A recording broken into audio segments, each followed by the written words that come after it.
এই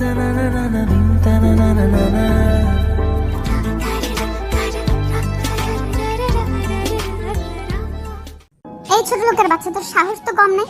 তুই আমাকে এভাবে জড়িয়ে ধরে কিস করলি কেন?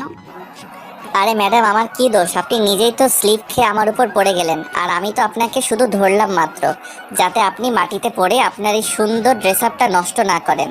এখানে আপনি আমার দোষটা কোথায় দেখতে পাচ্ছেন? আমি তো সেটাই বুঝতে পারছি না। তুই এখানে তোর দোষ দেখতে পাবি কোথায়? মেয়ে মানুষ দেখলে জড়িয়ে ধরতে ইচ্ছে করে, তাই না? দাঁড়া, আমি আজকেই আমার বাবাকে বলে তোকে আমাদের বাড়ি থেকে বের করার বন্দোবস্ত করছি। আছি, আপনি করতেই পারেন, কিন্তু আমার মনে হয় না তাতে কোনো লাভ হবে, কারণ আপনার বাবা কিন্তু আমাকে অনেক বেশি বিশ্বাস করেন, আর আমি মনে করি আপনি সেই বিশ্বাস ভাঙতে পারবেন না। ও তাই নাকি? ঠিক আছে, আমার মনে হয় তুই একটা কথা ভুলেই যাচ্ছিস। আমি আমার বাবার একমাত্র আদরের রাজকন্যা। আমার বাবাকে আমি যেটা করতে বলি আমার বাবা সেটাই করেন। আচ্ছা ঠিক আছে, তাহলে আপনি চেষ্টা করে দেখুন কি করতে পারেন। আপনি কি আমাকে চ্যালেঞ্জ করতে চাইছেন নাকি? না, আপনার মতো মেয়েকে চ্যালেঞ্জ করার কোনো ইচ্ছে আমার নেই। চ্যালেঞ্জ করতে হলে কোনো পুরুষ মানুষের সঙ্গে করব, কিন্তু আপনার মতো মেয়ে মানুষের সঙ্গে নয়। যাই হোক, আপনি যেটা করতে যাচ্ছিলেন সেটা করার চেষ্টা করুন, দেখুন তার রেজাল্ট কি হয়।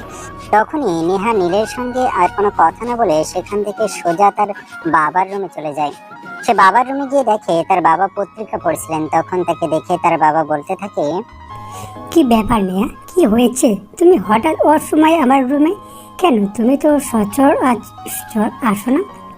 বাবা, তোমাকে আমি কত করে বলছি এই ছেলেটাকে আমাদের বাড়ি থেকে বিদায় করে দাও। আমি এই ছেলেটাকে জাস্ট সহ্য করতে পারছি না, কিন্তু তুমি আমার কথা শুনছো না কেন?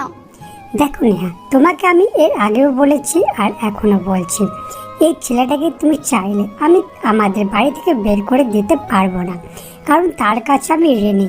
আমার ঋণের বোঝা হালকা করতে হলে তার বিপদে আমাকে তার পাশেই থাকতে হবে। তার মানে তুমি আমাকে এটাই বোঝাতে চাইছো তো আমার চাইতে এই ছেলেটাই তোমার কাছে সবচেয়ে বেশি ইম্পর্টেন্ট? আচ্ছা ঠিক আছে, তাহলে একটা কথা আমিও তোমাকে স্পষ্ট জানিয়ে দিচ্ছি, এই ছেলেটা যদি আমাদের বাড়িতে থাকে তাহলে কিন্তু আমি এই বাড়িতে থাকবো না, আমি হোস্টেলে চলে যাব। সেটা তুমি চাইলেও করতে পারবে না, কারণ তুমি খুব ভালো করেই জানো এই শহরে আমাকে চেনে না এমন কেউ নেই, আর আমার পরিচয় ছাড়া তুমি কোনো হোস্টেলে উঠতে পারবে না। আর কোনো হোস্টেল ম্যানেজার তোমাকে হোস্টেলে তোলার আগে আমাকে ফোন করবে, তাই এই বিষয়ে কথা বলিও না। কথাটা শুনেই নেহার আগে খটখট করতে থাকে। সে কি বলবে কিছুই ভেবে পাচ্ছে না। তার বাবা তার সঙ্গে কেন এমন আচরণ করছে কিন্তু সে কোনোভাবেই বুঝতে পারছে না।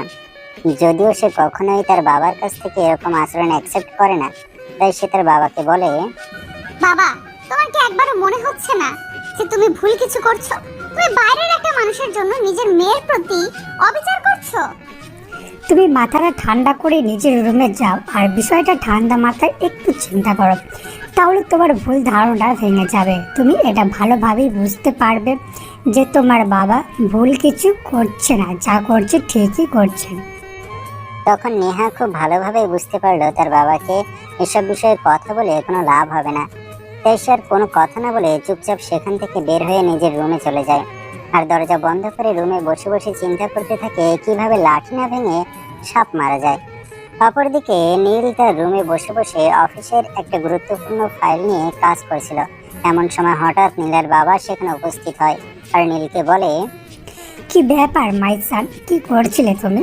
না মানে আঙ্কেল, একটা গুরুত্বপূর্ণ ফাইল নিয়ে কাজ করছিলাম, যেটা আমি অফিসে বসে কোনোভাবেই সলভ করতে পারছিলাম না, তাই বাড়িতে বসে ঠান্ডা মাথায় সলভ করার চেষ্টা করছি। যাই হোক, আপনি বসুন। আর কেন এসেছেন? না, আমি তো কোনো কারণ নিয়ে আসিনি, এমনিতেই কথা বলতে এসেছিলাম। একা একা রুমে বোরিং ফিল করছি। অন্যদিকে নেহাও বাড়িতে নেই, সে তার বন্ধুদের সঙ্গে নাইট ক্লাবে যাবে বলছে, সেই জন্য রেডি হয়ে বেরিয়ে গেল। নাইট ক্লাব কথাটা শুনতে নীলের কেমন যেন একটা লাগলো, তাই সে নিজের মনে খটকা না রেখে নেহার বাবাকে বলেই ফেলে। নেহার বাবার কথায় নীল একটু সাহস পায়, তাই সে মনে মনে সাহস নিয়ে নেহার বাবাকে বলে, আঙ্কেল, যদি কিছু মনে না করেন একটা কথা বলতাম। হ্যাঁ বাবা, বলেই ফেলো, এত পারমিশন নেওয়ার কি আছে? আমি তো তোমাকে বলেই দিয়েছি তুমি আমার সন্তানের মতো। যখন তোমার কোনো কিছু একটা বলতে ইচ্ছে হবে, করতে ইচ্ছে হবে বা পেতে ইচ্ছে হবে, তখন তুমি সাথে সাথে সেটা আমার সঙ্গে শেয়ার করবে, আমি সেটা সলভ করার চেষ্টা করব। তখন নীল কথাটা কোনো রকমে ঘুরিয়ে নেয় আর তারপর নেহার বাবাকে বলে, আঙ্কেল, নাইট ক্লাব মানে তো ওই জায়গাটা যেখানে রাতের বেলা ছেলেমেয়েরা যায়, নাচ গান করে, ড্রিঙ্কস করে। হ্যাঁ, কেন তুমি কি এর আগে কখনো নাইট ক্লাবের নাম শুনোনি, নাকি কখনো যাওয়া হয়নি, কোনটা? তখন নেহার বাবা নীলকে একটু আগে নেহার বলে যাওয়া কথাগুলো বলে। সবকিছু শুনে নেহার বাবাকে বলে, আঙ্কেল, আমি যতদূর শুনেছি ওই জায়গাগুলো একদমই ভালো নয়। সেখানে ছেলেমেয়েরা অবৈধভাবে মেলামেশা করে। আমার মনে হয় আমি আপনার খুব কাছের একজন মানুষ বলে আপনাকে এই কথাগুলো বলা উচিত, যাতে আপনি আপনার মেয়েকে এসব কাজ থেকে বিরত রাখেন। হ্যাঁ বাবা, সব কিছুই আমি জানি। আচ্ছা যাই হোক, তুমি যদি কিছু মনে না করো, তোমাকে একটা কথা জিজ্ঞাসা করার ছিল। হ্যাঁ আঙ্কেল, বলুন। I don't mind. তখন নেহার বাবা নীলকে একটু আগে নেহার বলে যাওয়া কথাগুলো বলে। সবকিছু শুনে নেহার বাবাকে বলে, দেখুন আঙ্কেল, আপনি যা শুনেছেন সেটা সত্য, কিন্তু তার পেছনে ঘটনাটা মিথ্যে। আসলেই হয়েছিল কি সেটা আপনি শুনেন। আসলে আজ সকালবেলা নীল তার রুম থেকে বের হয়ে একটু ছাদের দিকে যাচ্ছিল হাঁটাহাঁটি করতে। এমন সময় হঠাৎই নেহা তার সামনে চলে আসে। নেহা ছাদ থেকে সিঁড়ি দিয়ে নামছিল আর নীলকে দেখে সে একটু রেগে গিয়ে তাড়াতাড়ি নামছিল। তখনই সে পা পিছলে পড়ে যাচ্ছিল। তখনই সে যাতে মাটিতে পড়ে গিয়ে বেশি ব্যথা না পায় সেজন্য নীল তাকে ধরতে গিয়ে নীল নিজেও পড়ে যায়, কিন্তু নিচে পড়ে আর নেহা উপরে। সব কথা শুনে নেহার বাবা নীলকে বলে, আসলে আমি বিষয়টা তখনই বুঝতে পেরেছিলাম। আমি খুব ভালো করে জানি তোমার এই বাড়িতে থাকাটা আমার মেয়ে পছন্দ করছে না। আসলে আমার মেয়েটা ছোটবেলায় থেকে একা একা বড় হয়েছে, তো তাই তার ভালোবাসা কেউ ভাগ বসাক সেটা সে মেনে নিতে পারবে না। হ্যাঁ আঙ্কেল, আমি নিজেও সেটা খুব ভালোভাবে বুঝতে পারি। তাই তো আমিও আপনাকে বলেছিলাম যাতে আমি বাইরে কোনো হোস্টেলে থাকি, কারণ আমাকে কেউ পছন্দ না করুক সেটা আমি চাই না। তখন নেহার বাবা নীলকে বলে, একদমই যেন আর কখনো নীল এসব কথা মুখে না আনে, কারণ নেহা যাই কিছু বলুক না কেন তিনি কখনোই নীলকে বাড়ির বাইরে থাকতে দেবেন না। তারপর নেহার বাবা সেই সব কথা সরিয়ে রেখে নীলকে বলে, আচ্ছা শোনো, তোমাকে একটা কথা বলার ছিল। তুমি এসেছো ব্যাস কয়েকদিন হয়েছে, কিন্তু এখানে আসার পর আমি তোমাকে কোনো কাপড় চোপড় কিনে দেওয়া হয়নি। আমি আগামীকাল নেহাকে বলবো তোমাকে নিয়ে একটু শপিং মলে যেতে, সে যেন তোমাকে তোমার প্রয়োজনীয় কিছু কাপড় চোপড় আর জিনিসপত্র কিনে দেয়। আরে না আঙ্কেল, সেসবের কি প্রয়োজন আছে? আমি যেসব জামা কাপড় বাড়ি থেকে নিয়ে এসেছি দিব্যি সেগুলো দিয়ে আমার 1 বছর কেটে যাবে, আর 1 বছর আমার কাছে 1 যুগ সময়ের সমান। কিন্তু নেহার বাবা সেই সব কথা শুনতে নারাজ। তাই তিনি নীলকে বলেন আগামীকাল নীলকে নেহার সঙ্গে শপিং মলে যেতেই হবে, আর এ বিষয়ে তিনি নিজেই নেহার সঙ্গে কথা বলবেন। তারপর তিনি আরো বেশি কিছুক্ষণ নীলের সঙ্গে গল্প গুজব করে নীলের রুম থেকে নিজের রুমে চলে যান। পরের দিন সকালবেলা সবাই যখন ব্রেকফাস্ট টেবিলে, তখনই নেহার বাবা নেহাকে বলে, মামনি, আজ তোমাকে অফিসে যেতে হবে না, তুমি একটু নীলকে নিয়ে শপিং মলে চলে যাও। বেচারা এসেছে তো অনেক দিন হলো, কিন্তু এই পর্যন্ত সে বাড়ি থেকে সেসব জামা কাপড় নিয়ে এসেছে, সেগুলোই পরেছে। আমার মনে হয় এখনও তাকে কিছু জামা কাপড় কিনে দেওয়া উচিত। বাবা, তোমার কি মাথা খারাপ হয়ে গেছে নাকি? আমি তো সেটাই বুঝতে পারছি না, এরকম একটা গেও ভূত মার্কা ছেলেকে নিয়ে আমি শপিং করতে যাব? গেওভূত কথাটা শুনতে নেহার বাবার প্রচন্ড পরিমাণে মেজাজ খারাপ হয়ে যায়। তাই তিনি নেহাকে ধমক দিয়ে বলেন, তোমাকে আমি পড়াশোনা শিখেছি, মানুষ করেছি ঠিকই, কিন্তু মানুষের মতো মানুষ করতে পারিনি। এটা আমার ব্যর্থতা। আসলে আমি তোমাকে এটা শেখাতে পারিনি যে কার সঙ্গে কিভাবে ব্যবহার করতে হয়। তারপর নেহার বাবা তাকে আরো বেশ কিছু কথা বলেন, যেগুলো শুনে নেহাও রেগে যায়।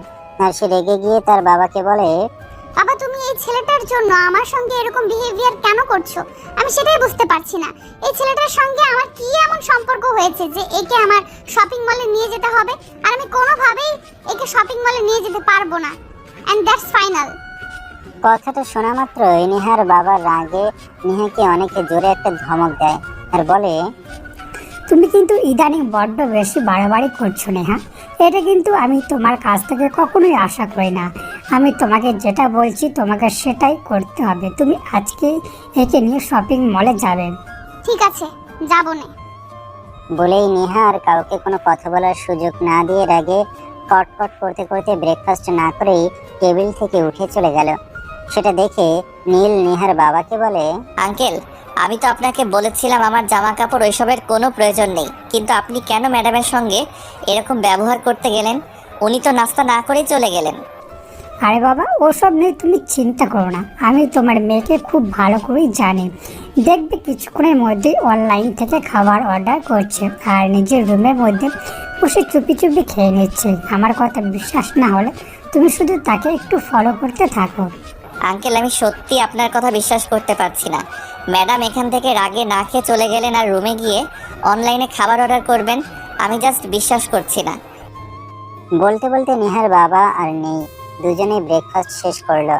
ব্রেকফাস্ট শেষ হলে নেহার বাবা নীলকে বলে, আমার কথা তো তুমি বিশ্বাস করলে না, তা না ঠিক আছে, তুমি শুধু একটু নেহাকে ফলো করতে থাকো।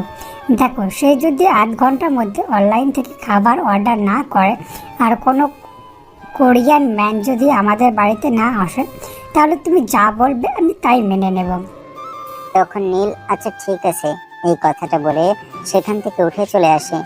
আর সে সত্যি সত্যি নেহাকে ফলো করতে থাকে। আর ফলো করবার জন্য তাকে বিশেষ কোনো রুলস মেনটেন করতে হয় না, কারণ নেহার রুমের পাশে যে রুমটা সেটাতেই নীল থাকে। আর কিছুক্ষণের মধ্যে নীল শুনতে পায় কেউ একজন নেহার রুমের দরজায় নক করছে। আর তখনই সে দরজা খুলে বাইরে এসে দেখে কোরিয়ান ম্যান। তখন নেহা যাতে কোনো কিছু বুঝতে না পারে তাই সঙ্গে সঙ্গে এসে দরজাটা বন্ধ করে দেয় আর রুমের মধ্যে চলে যায়। প্রায় 5 মিনিট পর নীল আবার রুম থেকে বের হয়ে নেহার রুমে প্রবেশ করে। নেহা দরজাটা দিতে ভুলে গেছিল, তাই নীলকে আর দরজা নক করতে হয়নি। সে সোজা রুমে চলে আসে আর রুমে এসে দেখতে পায় নেহা খাবার খাচ্ছে। সেটা নীল নেহাকে বলে, কি ব্যাপার ম্যাডাম, তখন তো ফুটানি দেখিয়ে ব্রেকফাস্ট না করে রুমে চলে আসলেন। এতই যখন আপনার রাগ, তাহলে আপনি এখন আবার কুরিয়ার থেকে খাবার অর্ডার করে খাচ্ছেন কেন? তোকে আমি কতবার বলেছি আমার পার্সোনাল ব্যাপারে নাক গলাতে আসবি না। আমি খাবার খেলে আমার বাবার টাকাই খাচ্ছি, তোর কি সমস্যা? দেখুন ম্যাডাম, আমার কিন্তু মনে হচ্ছে আপনি একটু বেশি বাড়াবাড়ি করছেন। কারণ আমি কিন্তু কথাটা আপনাকে ওভাবে বলিনি যাতে আপনি আমাকে এই উত্তরটা দিতে পারেন। আমি শুধু আপনাকে এইটুকুই বলেছি যে আপনি তখন খাবার না খেয়ে চলে আসলেন আর এখন অনলাইন থেকে অর্ডার করে খাচ্ছেন। বাইরের খাবার তো নিরাপদ নয়। এই নির্লজ্জ বেহায়া, আমি আর কতবার বলবো তুই আমার পার্সোনাল ব্যাপারে কথা বলতে আসবি না? তোকে আমার একদমই পছন্দ নয়, আমি চাই না তুই আমার ব্যক্তিগত ব্যাপারে নাক গলাস। না, নেহার ব্যবহার অনেক খারাপ সেটা নীল জানতো, কিন্তু তাই বলে নেহার ব্যবহার এতটা খারাপ সেটা নীলের কল্পনার মধ্যে ছিল না। তাই নীল আর কোনো কথা না বলে নিজের রুমে চলে আসে। অপরদিকে নেহা খাবার খেয়ে রুমে শুয়ে ঘুমিয়ে পড়ে। আর তার বাবা অফিসে চলে গেছিল। দেখতে দেখতে দুপুর হয়ে যায়। তখনই নেহার বাবা নেহাকে ফোন করে। নেহা তখন ঘুম ঘুম চোখে ফোনটা রিসিভ করে। আর ফোনটা রিসিভ করতে সে অপর প্রান্ত থেকে শুনতে পায়, কি ব্যাপার মামুনি, তোমার কি বাসা থেকে বের হয়ে চলে গেছো? বাবা, আমার শরীরটা খারাপ লাগছিল তাই একটু শুয়ে ঘুমিয়ে পড়েছিলাম। তুমি ওই হাদারামটাকে ফোন দিয়ে বলে দাও সে যেন তাড়াতাড়ি রেডি হয়ে যায়। আর আমার হাতে কিন্তু সময় একদমই কম, সন্ধ্যায় আবার আমার বন্ধুদের সাথে একটু বের হব। ঠিক আছে ওকে ফোন দিয়ে বলে দিচ্ছি। এই কথাটা বলেই নেহার বাবা ফোনটা কেটে দেয় আর সঙ্গে সঙ্গে নীলের ফোনে ফোন দেয়। আর নীল একবার রিং হতেই ফোনটা রিসিভ করে। আসসালামু আলাইকুম আঙ্কেল, কি হয়েছে? কোনো সমস্যা নাকি? আপনি এই অসময়ে ফোন দিয়েছেন কেন? আরে বাবা, তুমি সব সময় এত উদ্বিগ্ন হয়ে থেকো কেন? কোনো সমস্যা হলেই তোমাকে ফোন করা যাবে, নয়তো তোমাকে ফোন করা যাবে না, এটা কোনো হাদিস লেখা আছে? না আঙ্কেল, আমি আপনাকে একদমই ওই কথাটা বলিনি। আমি আপনাকে শুধু এটাই বলতে চেয়েছি কি হয়েছে, আপনি আমাকে ফোন করেছেন কেন? একটু তাড়াতাড়ি করে রেডি হয়ে নাও নেহা, তোমাকে নিয়ে একটু বের হব। তোমার যা যা লাগবে সব কিছু কিনে নিও।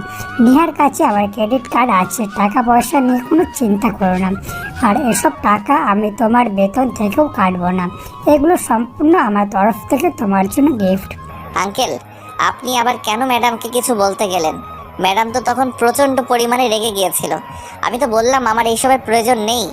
আমার যেসব জামা কাপড় আছে সেগুলো দিয়ে আমি অনায়াসে 1 বছর কাটিয়ে নিতে পারবো। 1 বছর পর আমার অন্য আরেকটা যুগ আসবে। এত কথা বলা কিন্তু আমার একদমই পছন্দ নয়। তোমাকে যেটা করতে বলছি সেটাই করো। তখন নীল আর কিছু বলে না, চুপচাপ ফোনটা রেখে দিয়ে রেডি হয়ে নীল আর ড্রয়িং রুমে বসে নেহার জন্য অপেক্ষা করতে থাকে। প্রায় আধা ঘন্টা পর নেহার নিজের রুম থেকে বের হয় আর ড্রয়িং রুমে আসে। তখনই নিজের চোখ আটকে যায় নেহার সাথে। নেহা একটা ছোট্ট টপ আর শর্ট প্যান্ট পরেছিল, যেটা দেখে নীল নেহাকে বলে, আরে ম্যাডাম আপনার উপরের কাপড় কই? এই উপরের কাপড় মানে? আমি কি পোশাক ছাড়া রয়েছে নাকি? ম্যাডাম আপনি তো ছোট ছোট জামা কাপড় পরে আছেন, এগুলো পরে কেউ বাইরে বের হয় নাকি? রাস্তার বখাটে ছেলেপেলেরা তো আপনার দিকে হা করে তাকিয়ে থাকবে আর চোখ দিয়ে গিলে খাবে। আপনি প্লিজ দয়া করে আপনার ফুল ড্রেস পরে আসুন। তোর কি মাথা খারাপ হয়ে গেছে নাকি? আমি এই গরমের মধ্যে লম্বা লম্বা জামা পরবো? পারবো না আমি এইসব করতে, আমি এতেই বেশ আছি। কিন্তু ম্যাডাম এইসব তো ভদ্র সমাজের পোশাক নয়, আর আপনার বাবা তো যথেষ্ট ভদ্র এবং রুচিশীল একজন মানুষ। আপনার বাবার পরিচিত কেউ যদি আপনাকে এই অবস্থায় দেখে তাহলে কি ভাববে বলেন তো? শোন, কে কি ভাবলো কে কি না ভাবলো সেই সব কিছু নিয়ে আমি কখনোই কিছু চিন্তা করি না, আর তো চিন্তা কেউ করতে বলিনি। তোকে যেটা করতে বলা হয়েছে তুই সেটাই কর। বলতে বলতে না হ্যাঁ সেখানে আর এক মুহূর্ত না দাঁড়িয়ে গাড়িতে উঠে বসে। আর গাড়িতে আসতেই ড্রাইভার তার দিকে হাঁ করে তাকিয়ে থাকে। সেটা দেখে নেহা ড্রাইভারকে বলে, এই ড্রাইভারের বাচ্চা ড্রাইভার, তুই এইভাবে আমার দিকে হা করে তাকিয়ে আছিস কেন? কি করব ম্যাডাম, সেটা আপনি নিজেই আমাকে বলে দেন না। আপনি যেভাবে হট ড্রেস পরেছেন এরপর তো আপনাকে দেখলে যে কোনো ছেলেই হাঁ করে তাকিয়ে থাকবে। এখানে তো আমি আমার অপরাধ বলতে কিছুই দেখতে পাচ্ছি না। কথাটা বলতে না বলতে নেহা ড্রাইভারের গালে ঠাস ঠাস করে বের করে কয়েকটা চড় বসিয়ে দেয়। আর তখনই নীল সেখানে এসে উপস্থিত হয়। কি ব্যাপার ম্যাডাম, কি হয়েছে? আপনি একে মারলেন কেন? সারা লুচ্চার ঘরের লুচ্চা, কত বড় সাহস আমাকে বলে আমি নাকি হট ড্রেস পরেছি। তা আমি হট ড্রেস পরেছি, ওর বাপের কি সমস্যা? তখন নীল কোনো রকমে নিজেকে শান্ত রেখে নেহাকে বলে, সে তো আগেই বলেছিল নেহাকে ড্রেস চেঞ্জ করে আসতে, কারণ ওইসব আউটফিটে সব জায়গায় মানায় না। নীলের কথা আর ড্রাইভারের কথা শুনে নেহা তখন নিজের রুমে গিয়ে ড্রেস চেঞ্জ করে একটা 3 পিস পরে বাইরে বের হয়। সেটা দেখে নীল নেহাকে বলে, এই তো এবার ঠিক আছে, এবার আপনাকে একদম পারফেক্টলি মানিয়েছে। বাঙালি মেয়েদেরকে 3 পিস ছাড়া ভালো লাগে নাকি? নেহা ততক্ষণে নিজের গালে প্রায় কয়েকশো কেজি চাল ভিজিয়ে রেখেছে, যার কারণে তার গাল দুটো ফুলে টইটুম্বুর হয়ে একদম পাকা টমেটোর মতো হয়ে রয়েছে। তাই নীল আর নেহার সঙ্গে কোনো কথা বলেনি। দেখতে দেখতে তারা শপিং মলে এসে পৌঁছে যায়। তারা একটা কাপড়ের দোকানে ঢোকে, আর সেখানে ঢুকে নেহা নীলের জন্য বেশ কয়েকটা কাপড় চোপড় নিয়ে বিল পেমেন্ট করতে যায়। বিল কত হয়েছে? ম্যাডাম, এখানে আপনার টোটাল 30,000 টাকা বিল হয়েছে। কথাটা শুনে নীল যেন একদম আকাশ থেকে পড়লো, কারণ 30,000 টাকা দিয়ে তার পুরো পরিবার 2 মাস অনায়াসে চলে যেতে পারবে। আর সেখানে কিনা নেহা তার জন্য 30,000 টাকা শুধু জামা কাপড়ই কিনেছে। সেটা শুনে নীল সেলসম্যানকে বলতে থাকে, ওই মিয়া, আপনার কি মাথা খারাপ হয়ে গেছে নাকি? মেয়ে মানুষ পেয়েছেন বলে যা ইচ্ছে তাই দাম রাখবেন, সেটা হবে না। এখানে তো বড় জোর 2,000 টাকার জামা কাপড় হতে পারে, আর আপনি সেখানে 30,000 টাকা বলছেন কি করে? না স্যার, আপনার কোথাও একটা ভুল হয়েছে। আমি সবগুলো দেখে শুনে সঠিকভাবেই আপনাদেরকে প্রাইস বলেছি, আর আপনি হয়তো এটা ভুলে যাচ্ছেন। এটা সুপার শপ, এখানে সব কিছুই ফিক্সড প্রাইসে। এখানে কেউ দামাদামি করে জিনিসপত্র কিনতে আসে না। কিন্তু নীল এসব কথা শুনতে নারাজ, কারণ সে ছোটবেলা থেকে যতবার কাপড় চোপড় কিনতে গিয়েছে ততবার দামাদামি করে পছন্দ হলে কিনেছে, নয়তো কিনেনি। তাই সে এটা একটু মানতে পারছে না। তখন নীল সেলসম্যানকে বলতে থাকে, দেখুন, আমরা গ্রামের মানুষ কিন্তু তাই বলে কাপড় চোপড় ছাড়া থাকি না, কাপড় চোপড় পরেই থাকি। আর সে যেন কাপড় চোপড় আমাদেরকে কিনতে হয় তাই বলে এত দাম, এটা কখনোই না। এখানে বড় জোর 2,000 টাকার জামা কাপড় হতে পারে, সেখানে আপনি 30,000 টাকার দাম চাইছেন কি করে? স্যার, আমি তো বললাম এটা সুপার শপ, এখানে দামাদামি করে জিনিস বিক্রি করা হয় না। এখানে সবগুলো ফিক্সড প্রাইস। এখানে জিনিসের যা মূল্য দেওয়া আছে এখান থেকে সবাই এভাবেই কেনে। এই যে আপনাকে এত কথা বলতে বলিনি, আমি শুধু আপনাকে আমার সঙ্গে নিয়ে এসেছি সাইজটা মেপে দেখার জন্য। আর টাকা গেলে আমার বাপের যাবে, তাতে আপনার কি সমস্যা? আমি তো আপনার কাছ থেকে 2 পয়সাও চাইছি না। আরে ম্যাডাম, আপনি বুঝতে পারতেছেন না? এই লোকগুলো আপনার এই বোকা বানানোর চেষ্টা করতেছে। এখানে 30,000 টাকার জামা কাপড় হয় কি করে? এই, আপনি আপনার মুখ দয়া করে একটু বন্ধ করেন তো। আমি আর আপনার এইসব ব্যাপার আমি সহ্য করতে পারছি না। আর একটাও কোনো কথা নয়, নেহা নীলকে প্রচন্ড পরিমাণে রাগ দেখাচ্ছে। তাই নীল বুঝতে পারলো তার আর কিছুই করার নেই, নেহাকে ছেলেটা বোকা বানিয়ে ফেলেছে। তাই তার কাছ থেকে পুরো 30,000 টাকা গলিয়ে নিচ্ছে। তাই নীল আর কোনো কথা না বলে চুপচাপ দাঁড়িয়ে রইলাম। এদিকে নীলের কেনাকাটা শেষ হলে নেহা নিজের জন্য কিছু ড্রেস কিনলো আর তারপর শপিং মল থেকে বের হয়ে গেল। এই যে মিস্টার সুমন, আমি আপনাকে একটা রিকশায় তুলে দিচ্ছি। আপনি একদম বাসায় চলে যাবেন, আর রিকশাওয়ালাকে আমি ঠিকানা বলে দিব। আপনি কোনো চিন্তা করবেন না। কিন্তু ম্যাডাম, আমি তো এখানকার রাস্তাঘাট কোনো কিছুই চিনি না। তখন যদি রিক্সাওয়ালা আমাকে নিয়ে অন্য কোথাও চলে যায়, তাহলে আমি বাসায় ফিরবো কিভাবে?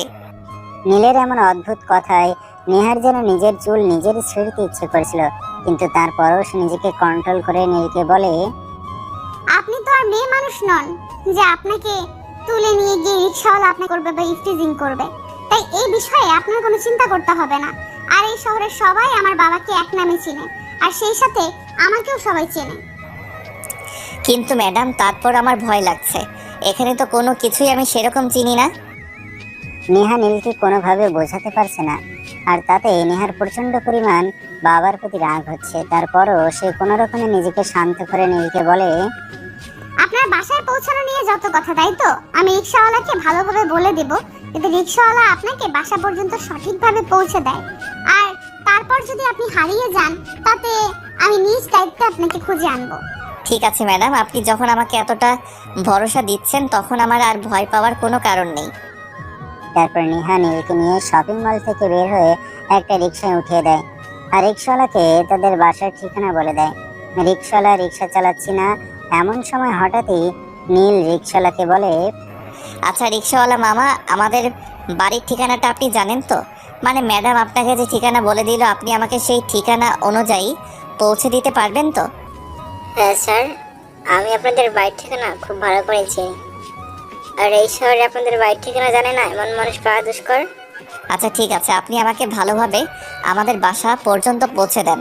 তাছাড়া আপনাকে একটা কথা বলার ছিল, সেটা হচ্ছে আমি কিন্তু শহরে এর আগে কখনো আসিনি, প্রথমবার এসেছি।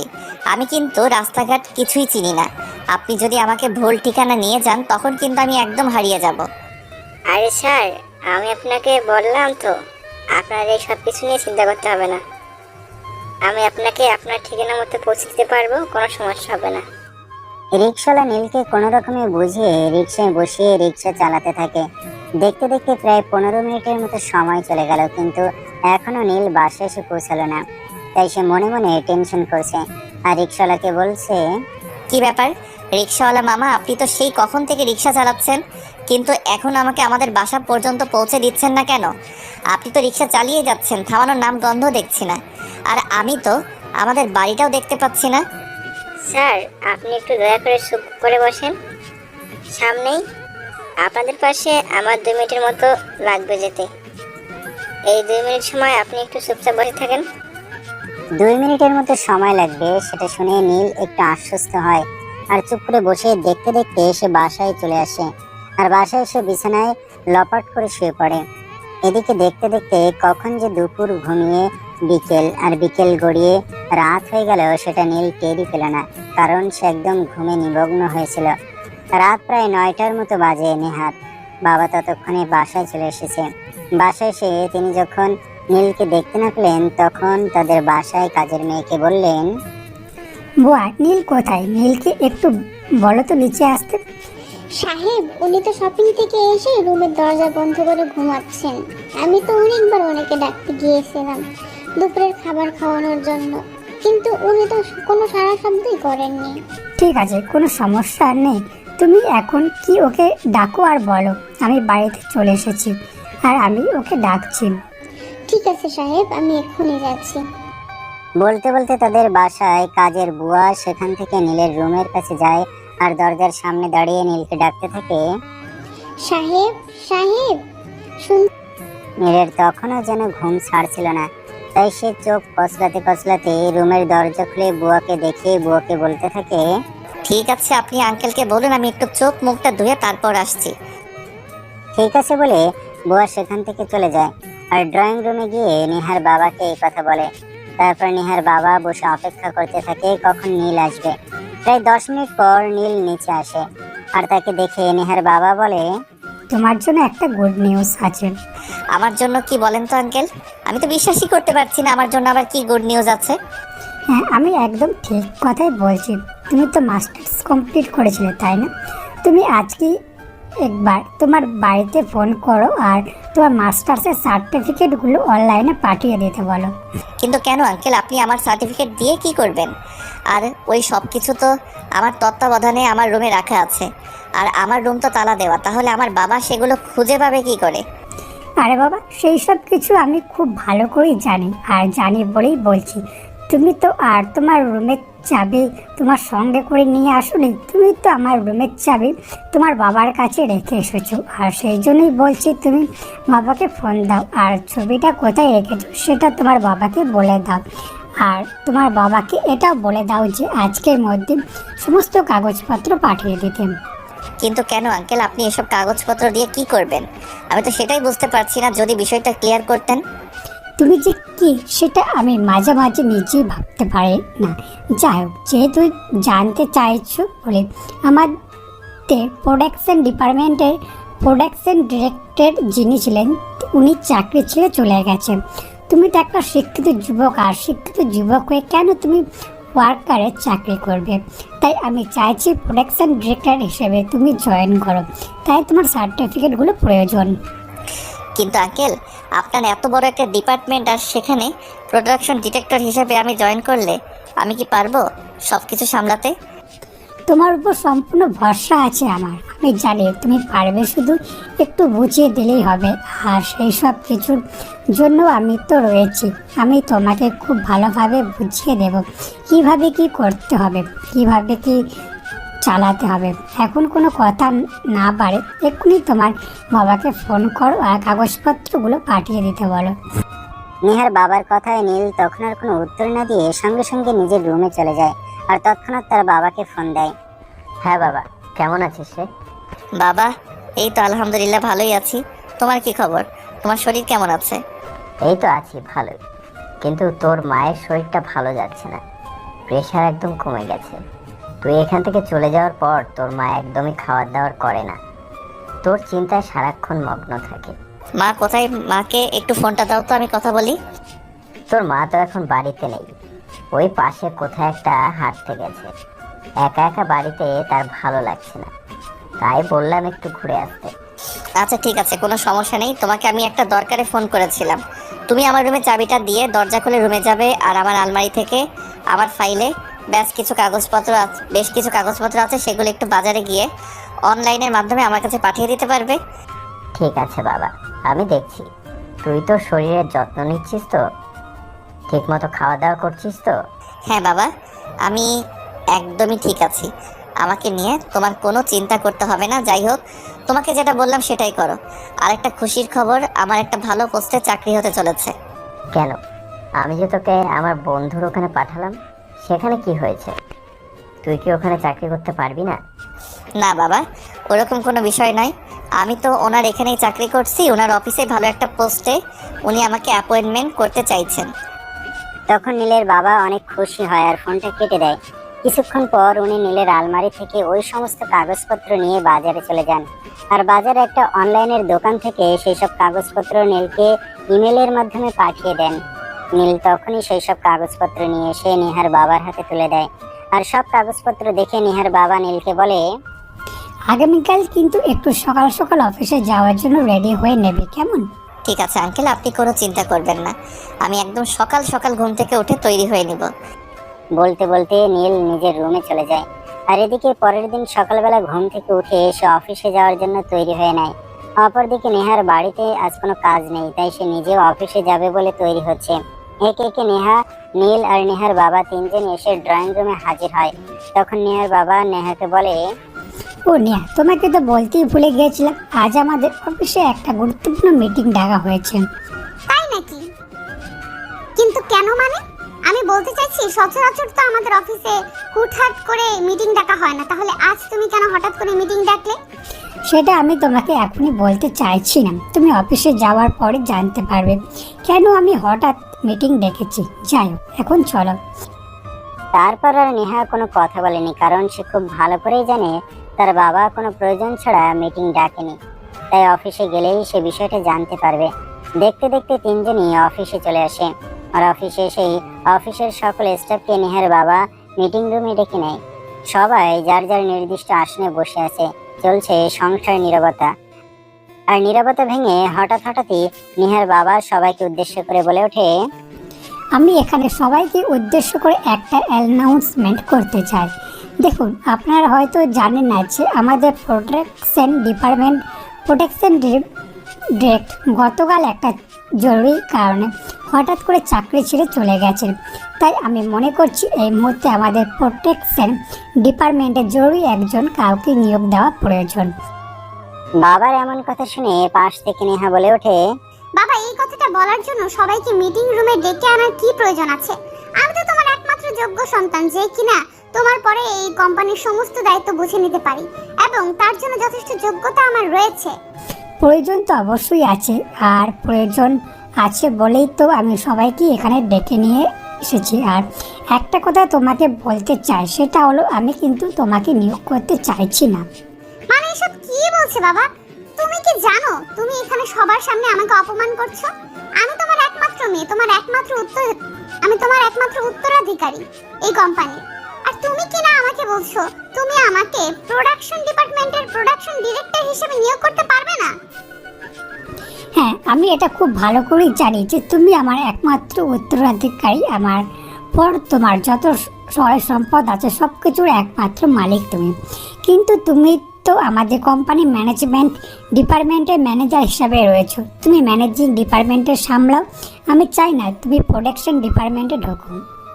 বাবা, আমি চাই না এই কোম্পানিতে অবস্থান করাকালীন আমার উঁচু পোস্টের বাইরে কেউ অবস্থান করুক। মা, তুমি না চাইলেও আমাকে সেটাই করতে হবে, কারণ আমি ওই পোস্টের জন্য যোগ্য একজন মানুষকে পেয়ে গেছি। সে আমার পরে আমার কোম্পানিটাকে সম্পূর্ণভাবে সামলাতে পারবে। তাছাড়া তুমি তো এখনো পড়াশোনা করছো, আর আমি যাকে অ্যাপয়েন্ট করতে চাই যে সে মাস্টার্স কমপ্লিট করে ফেলেছে, তাই আমি তাকে আমার কোম্পানিতে নিয়োগ দেওয়ার জন্য যোগ্য লোক বলে মনে করছি। কথাটা শুনে নেহা মনে মনে চিন্তা করতে থাকে, কে সেই মানুষ যে এই কোম্পানির জন্য যোগ্য, যাকে তার বাবা তার চাইতে বেশি ভরসা করে, যাকে এই কোম্পানিতে তার বাবা নিয়োগ দিতে চাইছে। তাই সে তার বাবাকে বলে, ও আচ্ছা, ঠিক আছে, আমি বুঝতে পেরেছি। কিন্তু অন্তত তুমি আমাকে এটাই তো বলো তো যে তুমি আমাদের প্রোডাকশন ডিপার্টমেন্টের প্রোডাকশন ডিরেক্টর হিসেবে কাকে নিয়োগ করছো? তখনই তার বাবা নীলের নাম প্রকাশ করে। আর নীলের নাম শোনা মাত্র নেহা প্রচন্ড পরিমাণে ক্ষেপে যায়, আর রাগত স্বরে তার বাবাকে বলে, বাবা, তুমি একটা গাইয়া খ্যাতকে আমাদের ডিপার্টমেন্টের ডিরেক্টর হিসেবে নিয়োগ করতে চাইছো? এটা আমি কখনোই মেনে নিব না। তুমি এই ছেলেটাকে আমাদের প্রোডাকশন ডিপার্টমেন্টের প্রোডাকশন ডিরেক্টর হিসেবে নিয়োগ দিও না। আমি এর জন্য যোগ্য, তুমি আমাকে এই দায়িত্বটা দাও, আমি এটা সামলাতে পারবো। এই গাইয়া খ্যাত মার্কা ছেলেটা এটা কোনোভাবেই সামলাতে পারবে না। তখন নেহার বাবা সবার সামনেই নেহাকে অনেকে জোরে একটা ধমক দিয়ে বলতে থাকে, নেহা, এবার কিন্তু একটু বেশি বাড়াবাড়ি হয়ে যাচ্ছে। আমি কিন্তু তোমার কাছ থেকে এটা আশা করিনি। তুমি এই ছেলেটার সঙ্গে এরকম আচরণ কেন করছো? তাহলে আমি কি করব তুমি নিজেই সেটা বলে দাও। এই ছেলেটা আমার মুখের সামনে থেকে আমার খাবার ছিনিয়ে নিয়ে যাবে, আর আমি কি বসে বসে দেখবো নাকি? বলতে বলতে লেখা হনহন করে অফিস থেকে বের হয়ে চলে যায়। আর ঠিক তখনই রিমি সেখানে উপস্থিত হয়, আর নেহার বাবাকে উদ্দেশ্য করে বলতে থাকে, স্যার, আমার কি চাকরিটা আছে নাকি চলে যাবে? আর এসব আপনি কি বলছেন? আপনার চাকরি কেন চলে যাবে? কেন? আমাদের প্রোটেকশন ডিরেক্টর চলে গেছে, কিন্তু প্রোটেকশন ডিপার্টমেন্ট তো চলে যায়নি। আমাদের ডিপার্টমেন্টে নতুন একজনকে নিয়োগ করছি, আর আপনি তারই পার্সোনাল অ্যাসিস্ট্যান্ট হয়ে কাজ করবেন। আর হ্যাঁ, আপনার জন্য একটা নিউজ আছে, আমি এই মাস থেকে আপনার স্যালারি আরও 10,000 টাকা বাড়িয়ে দেব, কিন্তু তার বিনিময়ে আমার নতুন ডিরেক্টরকে সমস্ত কাজ আপনার বুঝিয়ে দিতে হবে। ওকে স্যার, কোনো সমস্যা নেই, আমি টাকা পেলে সব করতে পারি, সেটা আপনি খুব ভালো করেই জানেন। হ্যাঁ, এখন আপনি বেশি কথা না বলে নীলকে নিয়ে যান আর সমস্ত কাজ বুঝিয়ে দিন। আর একটা কথা, আপনার নেহা ম্যাডাম যদি কিছু বলে তাহলে ওনার কথার কোনো উত্তর দেবেন না। আচ্ছা ঠিক আছে। এই কথা বলে রিমি নীলকে বলে, স্যার, আপনি আমার সঙ্গে চলুন, আপনাকে আপনার কেবিনে আর কাজ বুঝিয়ে দিচ্ছি। বলতে বলতে রিমি নীলকে নিয়ে নীলের কেবিনে চলে যায়, আর নীলের সমস্ত কাজ নীলকে বুঝিয়ে দেয়। দেখতে দেখতে চলে গেল বেশ কয়েকদিন। ইতিমধ্যে হঠাৎ একদিন দুপুরের পরে নীল নিজের কেবিনে বসে কাজ করছে। এমন সময় রিমি সেখানে এসে উপস্থিত হয়। সেই যে কোনো কিছু না বলে হঠাৎ করে নীলের গলায় জড়িয়ে ধরে, এটা দেখে নীল অনেকটাই ক্ষেপে যায় আর নিজেকে ছাড়িয়ে নিয়ে বলতে থাকে, কি ব্যাপার, কি সমস্যা আপনার? আপনি এভাবে আমার গলায় জড়িয়ে ধরেছেন কেন? আর আপনারা তো সাহসী বা কি হলো? কি করে? আপনি তো আমার অ্যাসিস্ট্যান্ট মাত্র। আপনি আমার সঙ্গে এভাবে কথা বলছেন কেন? আমি আপনার অ্যাসিস্ট্যান্ট হয়েছি তো কি সমস্যা হয়েছে? আমি আপনার অ্যাসিস্ট্যান্ট বলে কি আপনাকে ভালোবাসতে পারি না? এই যে শুনেন, মুখের ভাষা ঠিক করে কথা বলেন। আপনি ভুলে যাচ্ছেন আপনি আপনার বসের সঙ্গে কথা বলছেন। না, আমি একদমই ভুলে যাইনি। আমি সবকিছু জেনে শুনেই বলছি। দেখুন, আপনি তো একটা পুরুষ মানুষ, আর আপনার সুন্দর একটা অ্যাসিস্ট্যান্ট রয়েছে। আপনি চাইলে তার সঙ্গে সম্পর্কে যেতেই পারেন। এখানে এত করার কি আছে? You just shut up. আমি আপনার কাছ থেকে আর কোনো কথা শুনতে চাইছি না।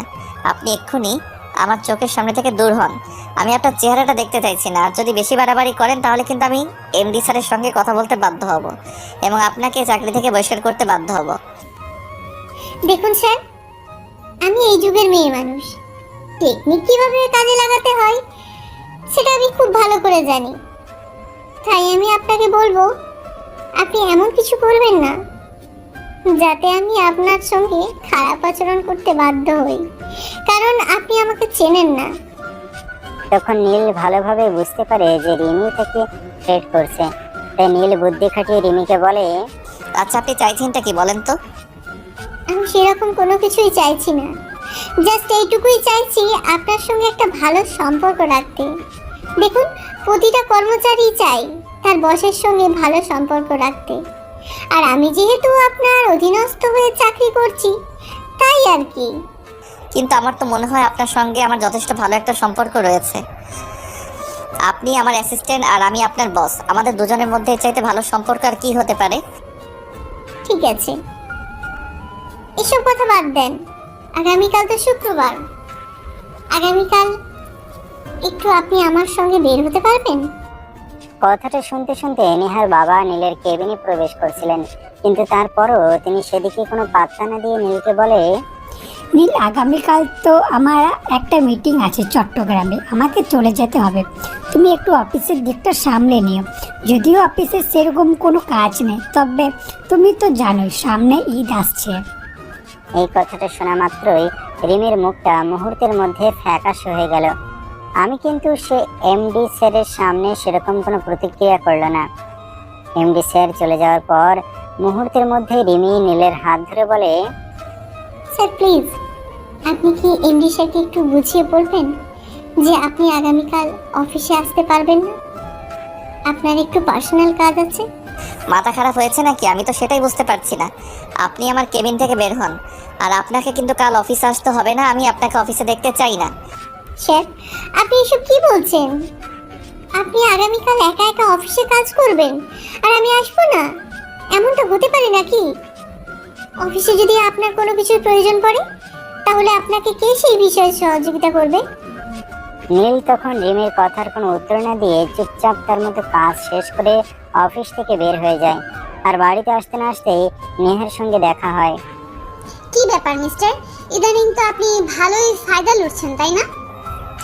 আমি কিন্তু আপনার কথার আগা মাথা কিছুই বুঝতে পারলাম না। আপনি কি মিন করতে চাইছেন একটু সরাসরি বলবেন? এত কচি খোকা আমার কাছে সাজতে আসবেন না। এসব আমার একদমই পছন্দ নয়। আপনি কোথা থেকে উড়ে এসে জুড়ে বসেছেন? আমি সত্যিই বুঝতে পারছি না আপনি কি বলতে চাইছেন আর কি বোঝাতে চাইছেন। ও তাই নাকি? তাহলে খুলেই বলছি, আপনি আগামী কাল অফিসটা একা একা সামলাবেন। যেটা সামলানোর কথা ছিল আমার, সেই জায়গাটা আপনি নিজেই নিয়ে নিচ্ছেন। যাই হোক, দেখা যাক কোথাকার জল কোথায় গিয়ে গড়ায়।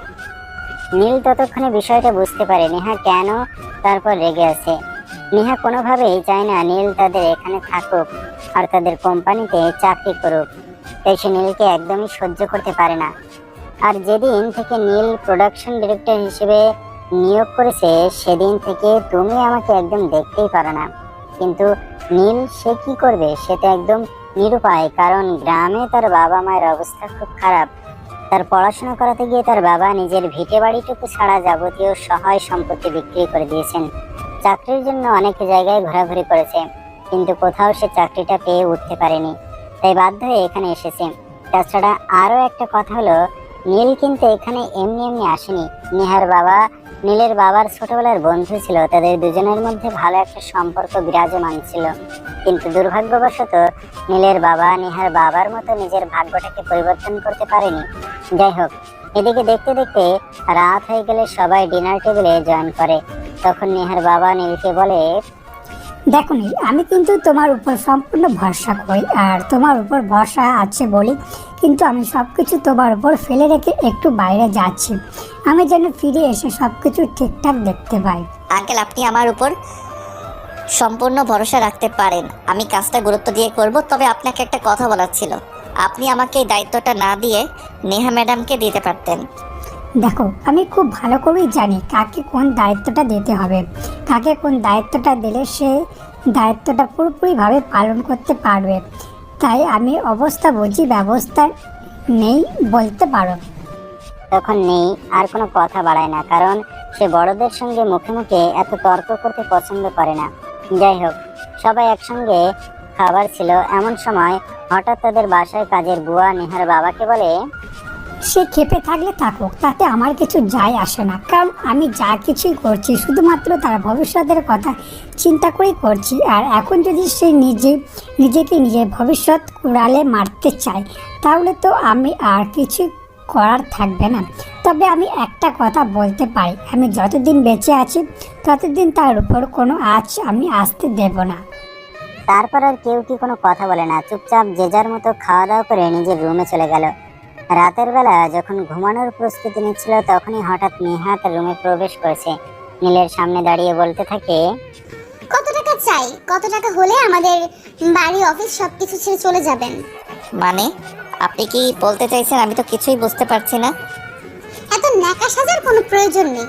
আমি শুধু বলতে চাইছি আপনি কত টাকা পেলে আমাদের অফিস বাড়ি এসব কিছু ছেড়ে চলে যাবেন?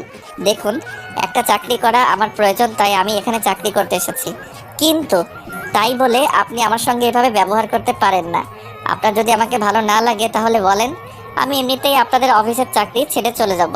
তার জন্য প্রতিদিন আপনি আমাকে এভাবে অপমান করতে পারেন না। আর আমি কেনই বা আপনার এই অপমান সহ্য করব? যেখানে সব কিছুই বুঝতে পারছেন, তাহলে এখন এখানে পড়ে রয়েছেন কেন? কেন চলে যাচ্ছেন না? ঠিক আছে, কোনো সমস্যা নেই, আমি চলে যাব। তবে একটা কথা, আপনার বাবা বাড়িতে আসার পর, কারণ আপনার বাবা আমাকে পুরো অফিসের দায়িত্ব দিয়ে গেছেন, আপনার বাবা যতক্ষণ পর্যন্ত না আসছেন, আমি ওনাকে ওনার দায়িত্বটা যতক্ষণ পর্যন্ত বুঝিয়ে দিতে না পারছি ততক্ষণ পর্যন্ত আমি কোথাও যাচ্ছি না। বাবাকে আসতে হবে কেন? আমি বলছি তো আপনাকে চলে যাওয়ার জন্য। আপনি যাচ্ছেন না কেন? আমি আছি তো, আমি সব সামলে নিতে পারবো। সে আপনি আমাকে যাই বলেন, আমি আপনার বাবা না আসা পর্যন্ত অপেক্ষা করব। আপনার বাবা না আসা পর্যন্ত আমি কোথাও যাব না, সে আপনি আমাকে যত অপমান করতে পারেন। জানেন, আমি জীবনে অনেক বেহায়া দেখেছি, কিন্তু আপনার মতো বেহায়া আমি একটাও দেখিনি, যে হাজারটা অপমান পাওয়ার পরেও কোথাও পড়ে থাকে। আপনাকে আমি কত অপমান করছি, তারপরেও আমি আপনাকে এখান থেকে সরাতে পারছি না। বললাম তো এত কথা বলার প্রয়োজন নেই। আপনার বাবা আসুক, আমি নিজে এখান থেকে চলে যাব। আমাকে এত অপমান করার কোনো প্রয়োজন নেই। আমাদের টাকা পয়সা না রাখতে পারে, কিন্তু মান সম্মান আছে, আমরা মান সম্মানকে অনেক শ্রদ্ধা করি। আমি তো সেই কবে থেকেই বলছি, তাহলে নির্লজ্জ বেহায়ের মতো এখানে পড়ে আছেন কেন? এতই যখন মান সম্মানের চিনতে, তাহলে তো এখান থেকে চলে গেলেই হয়। বলতে বলতে নেহা সেখান থেকে চলে যায়। আর নীল নিজের রুমে শুয়ে শুয়ে ভাবতে থাকে, কেন তার জীবনটা এমন হতে হলো। তার জীবনটা তো একটু অন্যরকম হতে পারতো, যেখানে সে নিজের মতো করে চলতে পারতো, যেখানে কখনো তাকে কোনো কথা শুনতে হতো না। এভাবে দেখতে দেখতে দিনটা কেটে গেল। পরের দিন রাতের বেলা নেহার বাবা বাড়িতে আসে, আর তিনি বাড়িতে এসে সবাইকে ডিনার টেবিলে ডাকেন। একে একে সবাই উপস্থিত হয় ডিনার টেবিলে। আর তখনই নীল তার বক্তব্য পেশ করে। আঙ্কেল প্লিজ, আপনি কিছু মনে করবেন না, কিন্তু আমাকে এই কথাটা বলতেই হচ্ছে। আমি আর আপনাদের এখানে থাকছি না, আমি চাকরি ছেড়ে অন্যত্র চলে যাব। অন্য কোথাও চাকরি করলে হয়তো আমি মাসে বেতন কম পাবো, কিন্তু তাতে আমার কোনো সমস্যা নেই। তাছাড়া সবচেয়ে বড় কথা হলো, আমি চাই না আমার কারণে আপনাদের বাবা মেয়ের মাঝে সম্পর্কের একটা দেয়াল তৈরি হোক। নীলের মুখ থেকে এই কথা শুনে নেহার বাবা খুব ভালোভাবে বুঝতে পারেন নীল এইসব কিছু মনে কষ্ট নিয়েই করছে। কারণ হয়তো নেহা তাকে কিছু বলেছে, তাই সেই রকম কথা বলছে। আর এই কারণে নেহার বাবা নেহাকে বলে, নেহা, আমি কিন্তু মিন করতে পারছি এর পেছনে তোমার হাত আছে। আমি খুব ভালোভাবেই বুঝতে পারছি আমি বাড়িতে না থাকার সুযোগটাই তুমি কাজে লাগিয়েছো। তুমি নীলকে উল্টো পাল্টা কিছু বলেছো। না আঙ্কেল, সেরকম কোনো কিছুই হয়নি। আপনি নেহা ম্যাডামকে অযথাই ভুল বুঝবেন না। আমি আমার নিজের ইচ্ছায় আপনাদের চাকরি ছেড়ে চলে যেতে চাইছি। নীল মুখে যাই কিছু বলুক, তার মনে যে এক আকাশ পরিমাণ কষ্ট লুকিয়ে রয়েছে সেটা তার চেহারা দেখেই বোঝা যাচ্ছে। তাই নেহার বাবা নীলকে বলে, এটা হবে না। আমি তোমাকে কোনোভাবেই এখান থেকে চলে যেতে দেব না। আমি তোমার বাবাকে কথা দিয়েছি, যতদিন আমি বেঁচে আছি ততদিন তুমি আমার কোম্পানিতে চাকরি করবে আর আমার বাড়িতেই থাকবে। আমি আমার কথার বড় খেলাপ কখনোই করি না, আর এখন তো করবই না। কিন্তু আঙ্কেল, আমি তো নিজে এখানে থাকতে চাই না। এখানে কথা দেওয়া নেওয়ার সম্পর্ক আসছে কোথা থেকে? আমি নিজের থেকে এখানে থেকে চলে যেতে চাই। কিন্তু নেহার বাবা তো ওনার মতামত স্পষ্ট জানিয়ে দিয়েছেন, তাই তিনি এখন আর কারো কোনো কথাই শুনবেন না। তাই বলেন, যাই যাই কিছু বলো না কেন, কাজ হবে না। আমি যেটা সিদ্ধান্ত নিয়েছি সেটাই হবে। তোমাকে এখানেই থাকতে হবে আর আমার কোম্পানিতেই চাকরি করতে হবে। আর যদি তারপর তুমি আমার কথা শুনতে না পারো, আমার কথা আমার না করে এখান থেকে চাকরি ছেড়ে চলে যাও, তাহলে আমার ম্যানেজিং ডিপার্টমেন্টে তোমার বিরুদ্ধে লিগ্যাল অ্যাকশন নেবে। তুমি যে আমাদের এই বিপদে ফেলে চলে যাচ্ছ সেটার জন্য তোমার বিরুদ্ধে থানায় জিডি করা হবে। আঙ্কেল, আমি বুঝতে পারছি না আপনি এইসব কথা কেন বলছেন। একজন ওয়ার্কার বা একজন স্টাফ চাইলে যে কোনো কোম্পানি থেকে চাকরি ছেড়ে দিয়ে অন্য কোনো কোম্পানিতে চাকরি নিতেই পারে, কিন্তু এখানে এইসব আইনি ব্যাপার স্যাপার আসছে কোথা থেকে? তুমি বর্তমানে আমার কোম্পানির প্রোডাকশন ডিরেক্টর হিসাবে আছো, আর এখন তুমি হুট করে চাকরি ছেড়ে চলে যাবে, তাতে আমার কোম্পানির যে লস হবে সেটাকে পুষিয়ে দেবে বলো? তখন নীল আর কোনো কথা বলেনি, চুপচাপ সে ডিনার শেষ করে রুমে চলে আসে। আর এর পরের দিন যখন সে বাসা থেকে বের হয় তখনই একটা ছেলে তার সামনে এসে দাঁড়ায়। এই, তুই কি শরীরের সঙ্গে প্রাণটাও নিয়ে দেশে ফিরে যাবি নাকি প্রাণটা এখানে রেখে শুধু শরীর নিয়ে ফিরে যাবি? মানে কি? আমি তো কিছুই বুঝতে পারছি না। আর এসব কথা আপনি আমাকে কেন বলছেন? বলতে বলতে ছেলেটার সঙ্গে নীলের বেশ কথা কাটাকাটি হচ্ছিল। এমন সময় হঠাৎ করে নেহার বাবা সেখানে উপস্থিত হয়। আর ছেলেটাকে নীলের সঙ্গে এভাবে কথা কাটাকাটি করতে দেখে ছেলেটাকে জিজ্ঞাসা করে, এই ছেলে, কে তুমি? তোমার পরিচয় কি? আমার এলাকায় ঢুকে এভাবে মাস্তানি করার সাহস তোমাকে কে দিয়েছে? জানো এই ছেলেটা কে? আমি কোনো কিছু জানি না আর জানতেও চাই না। ইনফ্যাক্ট আমি কোনো কিছু জানার প্রয়োজন মনে করি না। আমার উপর মহল থেকে অর্ডার এসেছে, শুধু এই ছেলেটাকে এই শহর থেকে সরিয়ে দিতে হবে। ব্যাস এইটুকু, আমি আর কোনো কিছু জানতে চাই না। ও তাই নাকি? আচ্ছা ঠিক আছে, তুই জাস্ট 2 মিনিট ওয়েট কর, আমি তোর উপর মহলে কথা বলছি। কথাটা বলা শেষ করার আগেই নেহার বাবা পুলিশে ফোন করে। আর কিছুক্ষণের মধ্যে পুলিশ ইন্সপেক্টর সেখানে এসে পৌঁছায়। পুলিশ সেখানে এসে নেহার বাবাকে দেখতে পেয়ে বলে, আরে আপনি এখানে কেন, কি হয়েছে? ওই যে আমার সামনে দাঁড়িয়ে থাকা মানুষটাকে দেখতে পাচ্ছি, ওনাকে নাকি ওনার উপর মহল থেকে পাঠানো হয়েছে। আমার বন্ধুর ছেলে আমার বাড়িতে থাকে, তাকে এই শহর থেকে বিদায় করে দেওয়ার জন্য। ও তাই নাকি? তাহলে তো বিষয়টা খতিয়ে দেখতে হয়। তার উপর যদি আবার আপনার মতো একজন মানুষ বাড়ির মেহমানের উপর হয় তাহলে তো ভালোভাবেই দেখতে হয়। হ্যাঁ, আমিও তো এটাই ভেবে পাচ্ছি না আমার বন্ধুর ছেলের উপর হামলা করতে কে তাকে পাঠিয়েছে। আপনি একদম চিন্তা করবেন না, আমি তাকে নিয়ে যাচ্ছি এবং বিষয়টা দেখছি। বলতে বলতে ইন্সপেক্টর নিহান নামের ওই ছেলেটাকে থানায় নিয়ে চলে যায়।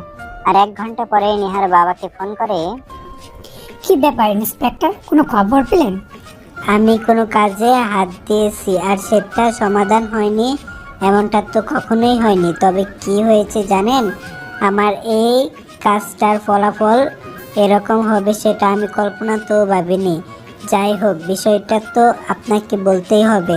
ইন্সপেক্টর, কিন্তু কি হয়েছে সেটা এত ঘুরিয়ে পেয়েছি না বলে সরাসরি বলুন, না যাতে আমার বুঝতে অসুবিধা হয়। আপনার মেয়ে স্বয়ং এই ছেলেটাকে অ্যাপয়েন্টমেন্ট করেছে। আপনার মেয়ে এই ছেলেটাকে পুরো 2 লাখ টাকা দিয়েছে। কি বলছেন আপনি? আমি তো বিশ্বাস করতেই পারছি না। আমার মেয়ে এই ছেলেটাকে 2 লাখ টাকা দিয়ে পয়েন্ট করেছে শুধুমাত্র নীল আমাদের এলাকা থেকে চলে যাওয়ার জন্য। ঠিক আছে, আপনি ডাকুন, আমি দেখছি কি করা যায়। নেহার বাবা কোনোভাবেই এটা মেনে নিতে পারছে না যে ওনার মেয়ে এরকম একটা কাজ করেছে। তাই তিনি কাল বিলম্ব না করে সরাসরি নেহার সঙ্গে দেখা করতে নেহার রুমে চলে যান। নেহার রুমে গিয়ে তিনি দেখেন নেহা আপন মনে গুনগুন করে গান গাইছে।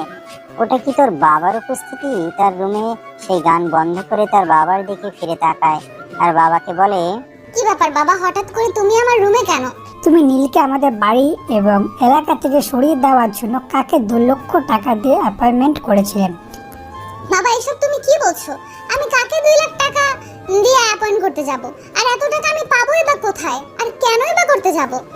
যদিও টাকার প্রশ্নটা আমি করিনি, আমি শুধু তোমাকে এটাই বলছি যে তুমি কেন 2 লক্ষ টাকা খরচ করে একজনকে অ্যাপয়েন্ট করতে গেলে শুধুমাত্র নীলকে এখান থেকে সরিয়ে দেওয়ার জন্য। বাবা আমি বলছি তো আমি এমন কোনো কাজ করিনি, তারপরেও তুমি কেন অযথাই আমাকে ফোর্স করছো? আমি না জেনে কিছুই বলছি না। সকালবেলায় যে ছেলেটা নীলকে থ্রেট করতে এসেছিল, আর তখনই আমি সেই ছেলেটাকে আটকে পুলিশে দিয়ে দিই, আর পুলিশই কেসটা ইনভেস্ট করে এটা জানতে পেরেছে এবং সমস্ত তথ্য প্রমাণও পুলিশের কাছে রয়েছে। তাই আমি তোমাকে শেষবারের মতো বলছি, তুমি কেন এই ছেলেটাকে সরিয়ে দেওয়ার জন্য কাউকে অ্যাপয়েন্ট করেছিলেন। নেহা তখন খুব ভালোভাবে বুঝতে পারলো এখন আর কথা লুকিয়ে রেখে লাভ হবে না। বাবা যেহেতু সবকিছু জেনে গেছে, এখন তো সবকিছু বলতেই হবে। তাই সে তার বাবাকে বলতে লাগে, যেখানে তুমি খুব ভালো করেই জানো এই ছেলেটাকে আমি একদমই সহ্য করতে পারি না, সেখানে তুমি কেন আমাকে এই প্রশ্নটা করছো? মানে তুমি কি পাগল নাকি? আমি তো সেটাই বুঝতে পারছি না। তুমি শুধুমাত্র নিজের একটু সুবিধা করবার জন্য আরেকজন মানুষকে এভাবে বিপদের সম্মুখীন করতে পারো? এটা আমার কল্পনার বাইরে ছিল। এখনো সময় আছে, তুমি নিজেকে শুধরে নাও। নীল এখনই থাকবে আর এই বাড়িতেই থাকবে, এটা আমার সিদ্ধান্ত। এখন তুমি কি করবে না করবে সেটা একান্তই তোমার ব্যক্তিগত সিদ্ধান্ত। হ্যাঁ, তুমি যখন তোমার সিদ্ধান্ত বদলাবে না, তখন তো আমার সিদ্ধান্ত আমাকেই নিতে হবে। তাই আমি সিদ্ধান্ত নিয়েছি, আমি আর এই বাড়িতে থাকবো না। যে বাড়িতে এই ছেলেটা থাকবে, আমি এই বাড়িতে অ্যাডজাস্টমেন্ট করে চলতে পারবো না। তারপর নেহা তারপর বাবার সঙ্গে আরো রাগারাগি করে সেখান থেকে নিজের রুমে চলে যায়। আর তৎক্ষণাৎ সে ব্যাগপত্র এবং নিজের প্রয়োজনীয় সকল জিনিসপত্র গুছিয়ে বাসা থেকে বের হয়ে যায়। সেটা দেখে নীল নেহার বাবার সঙ্গে কথা বলতে আসে। আঙ্কেল, এটা আপনি কি করলেন? আমার জন্য আপনার নিজের মেয়ে বাসা ছেড়ে চলে যাচ্ছে, এটা দেখে সমাজের মানুষ কি বলবে? সমাজের মানুষরা কে কি বলবে না বলবে সে সব কিছুই আমার উপর ছেড়ে দাও। আমি তোমাকে এসব বিষয়ে চিন্তা করতে বলিনি। তোমার এখন মনোযোগ দিয়ে চাকরিটা করা প্রয়োজন, তুমি সেটাই করো। তখন নীল আর কোনো কথা বলার সাহস পায়নি। সে নিজের রুমে চলে গিয়ে বসে বসে ভাবতে থাকে এসব কিছু তার জন্যই হলো, কিন্তু তার কিছুই করার নেই। কারণ যেখানে স্পষ্ট জানিয়ে দিয়েছে নেহার ইচ্ছে হয় তাই করতে, ওই বিষয়ে তিনি বিন্দুমাত্র আক্ষেপ প্রকাশ করেননি। নেহা সেখান থেকে বের হয়ে সোজা একটা বান্ধবীর বাসায় গিয়ে ওঠে। আর নেহাকে সেখানে যেতে দেখেই তার বান্ধবী প্রশ্ন করে, কি ব্যাপার নেহা, কি হয়েছে তোর? তুই এভাবে লাগেজ গুছিয়ে কোথায় যাচ্ছিস? আমি বাসা থেকে বের হয়ে চলে এসেছি, তোদের এখানে থাকবো, তারপর একটা কিছুর বন্দোবস্ত করে চলে যাব। সেটা না হয় বুঝলাম, কিন্তু এমন কি হলো যে তোকে বাসা ছেড়ে চলে আসতে হলো? আমি কি সেটা জানতে পারি? তখন নেহা কোনো কথা না বলে চুপচাপ নিশির রুমের ভিতরে চলে যায় আর লাগেজ রেখে বিছানায় ধপাস করে শুয়ে পড়ে। সেটা দেখে নিশিও আর তাকে কোনো প্রশ্ন করেনি। দেখতে দেখতে বিকেলে ঘনিয়ে সন্ধ্যা হয়ে গেল। এমন সময় হঠাৎ নিশির বড় ভাই তার রুমে আসে। নিশির রুমে এসে দেখতে পায় নিশি আর নেহা দুজনে বিছানার উপর বসে গল্প করছে। তখনই সে নেহার দিকে একটু আর চোখে তাকায়, যদিও নেহা সেটা খেয়াল করেনি। তারপর সে নিশিকে বলে, কি ব্যাপার নিশি, এই মেয়েটাকে তো এর আগে কখনো আমাদের বাড়িতে দেখা যায়নি। তুমি তো বাড়িতেই থাকো না, তাহলে দেখবে কি করে? এটা আমার বন্ধু, কয়েকদিনের জন্য আমাদের এখানে এসেছে, কয়েকদিন আমাদের এখানে থাকবে। ও আচ্ছা, বুঝতে পেরেছি। আচ্ছা ঠিক আছে, আমি আসছি। কথাটা বলেই নিলয় নেহার দিকে একটা রাক্ষসী দৃষ্টি নিক্ষেপ করে সেখান থেকে চলে গেল। যেন সে চোখ দিয়েই নেহাকে অর্ধেকটা গিলে খেয়ে ফেলেছে। এমন ভাবে তাকিয়েছিল যেন সে এর আগে কখনো এরকম সুন্দরী মেয়ে মানুষের দেখেনি।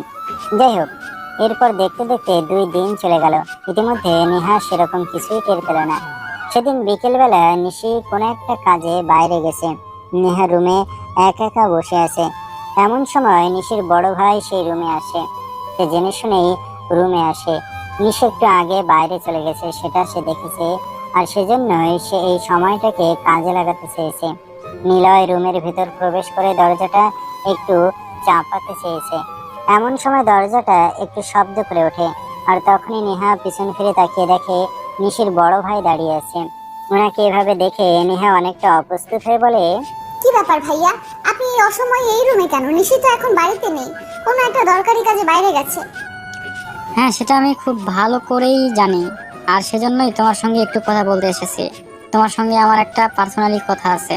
কি বলেন ভাইয়া, আপনি আমার সঙ্গে তো এটা কি কখনো আমি কথাই হয়নি, আর এখন আপনি বলছেন আমার সঙ্গে আপনার পার্সোনাল কথা আছে। আমি তো আসলে বুঝতেই পারছি না আপনি কি এমন পার্সোনাল কথা বলতে চাইছেন। হ্যাঁ, আমি বললাম তো তোমার সঙ্গে পার্সোনাল কথা আছে, আর আছে বলেই তো তোমার সঙ্গে কথা বলতে এসেছি, তাই না? তখন নেহা বলতে থেকে, আচ্ছা ঠিক আছে, কথা বলবে ভালো কথা, কিন্তু দাঁড়িয়ে কেন? বসে কথা বলার জন্য।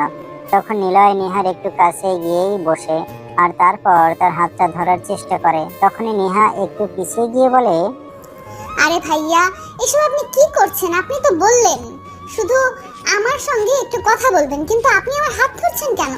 তখন নিলয় একটু সরে গিয়ে বলে, সরি, আসলে তোমাকে যেটা বলতে চাই, দেখো আমি কিন্তু ঘুরিয়ে পেঁচিয়ে কথা বলা একদমই পছন্দ করি না। যা বলি সবসময় স্পষ্ট করে কথা বলি। হ্যাঁ ভাইয়া, ঠিক আছে, আমি বুঝতে পেরেছি। এবার তো বলুন আপনি আমাকে কি বলতে চান। তখন নিলয় বলে নিলয় নেহাকে পছন্দ করে, আর নেহা এক কথাতেই রাজি হয়ে যায়। কারণ নিলয় ছিল সুদর্শন এক পুরুষ, যাকে দেখে যে কোনো মেয়ে প্রথম দেখাতেই প্রেমে পড়ে যেত। নেহা নিজেও তো একটা মেয়ে মানুষ, আর তার ক্ষেত্রে উপকার ব্যতিক্রম হবে না। তারপরে শুরু হয় তাদের দুজনের প্রেম, কিন্তু সেটা নেহার বান্ধবী নিশি জানতো না। এদিকে নিলয় নামের ছেলেটা নেহাকে ভুলিয়ে ভালিয়ে বাড়িতে পাঠানোর বন্দোবস্ত করে, কারণ তার মনে কিন্তু অন্য চক্কর চলছে। সেটা আপনারা গল্পের শেষের দিকে জানতে পারবেন। যাই হোক, এইদিকে হঠাৎ একদিন বিকেলবেলা নিশি আর নেহা রুমে গল্প করছিল। এমন সময় হঠাৎই নেহা নিশিকে বলে, নিশি, আমি আগামীকাল বাড়িতে চলে যাচ্ছি। এতদিন তোদের এখানে থেকে ডিস্টার্ব করার জন্য সরি। আরে দোস্ত, তুই এটা কি বলছিস? আমি তো তোকে আমার নিজের বোনের মতোই মনে করি। তুই আমাদের বাড়িতে আছিস, আর এতে আমি বিরক্ত হব কেন? আমার তো খুবই ভালো কেটেছে সময়টা। আচ্ছা দোস্ত, ঠিক আছে, আমি কিন্তু আগামীকালকেই বাড়িতে চলে যাচ্ছি। এর পরদিন সকাল হতে না হতেই নেহা নিজের জিনিসপত্র আবারও গুছিয়ে বাড়ির উদ্দেশ্যে রওনা দেয়। প্রায় সকাল 10টার মতো হবে বাজে সে বাড়িতে এসে পৌঁছায়। তখন নীল আর তার বাবা অফিসে বেরোচ্ছিল।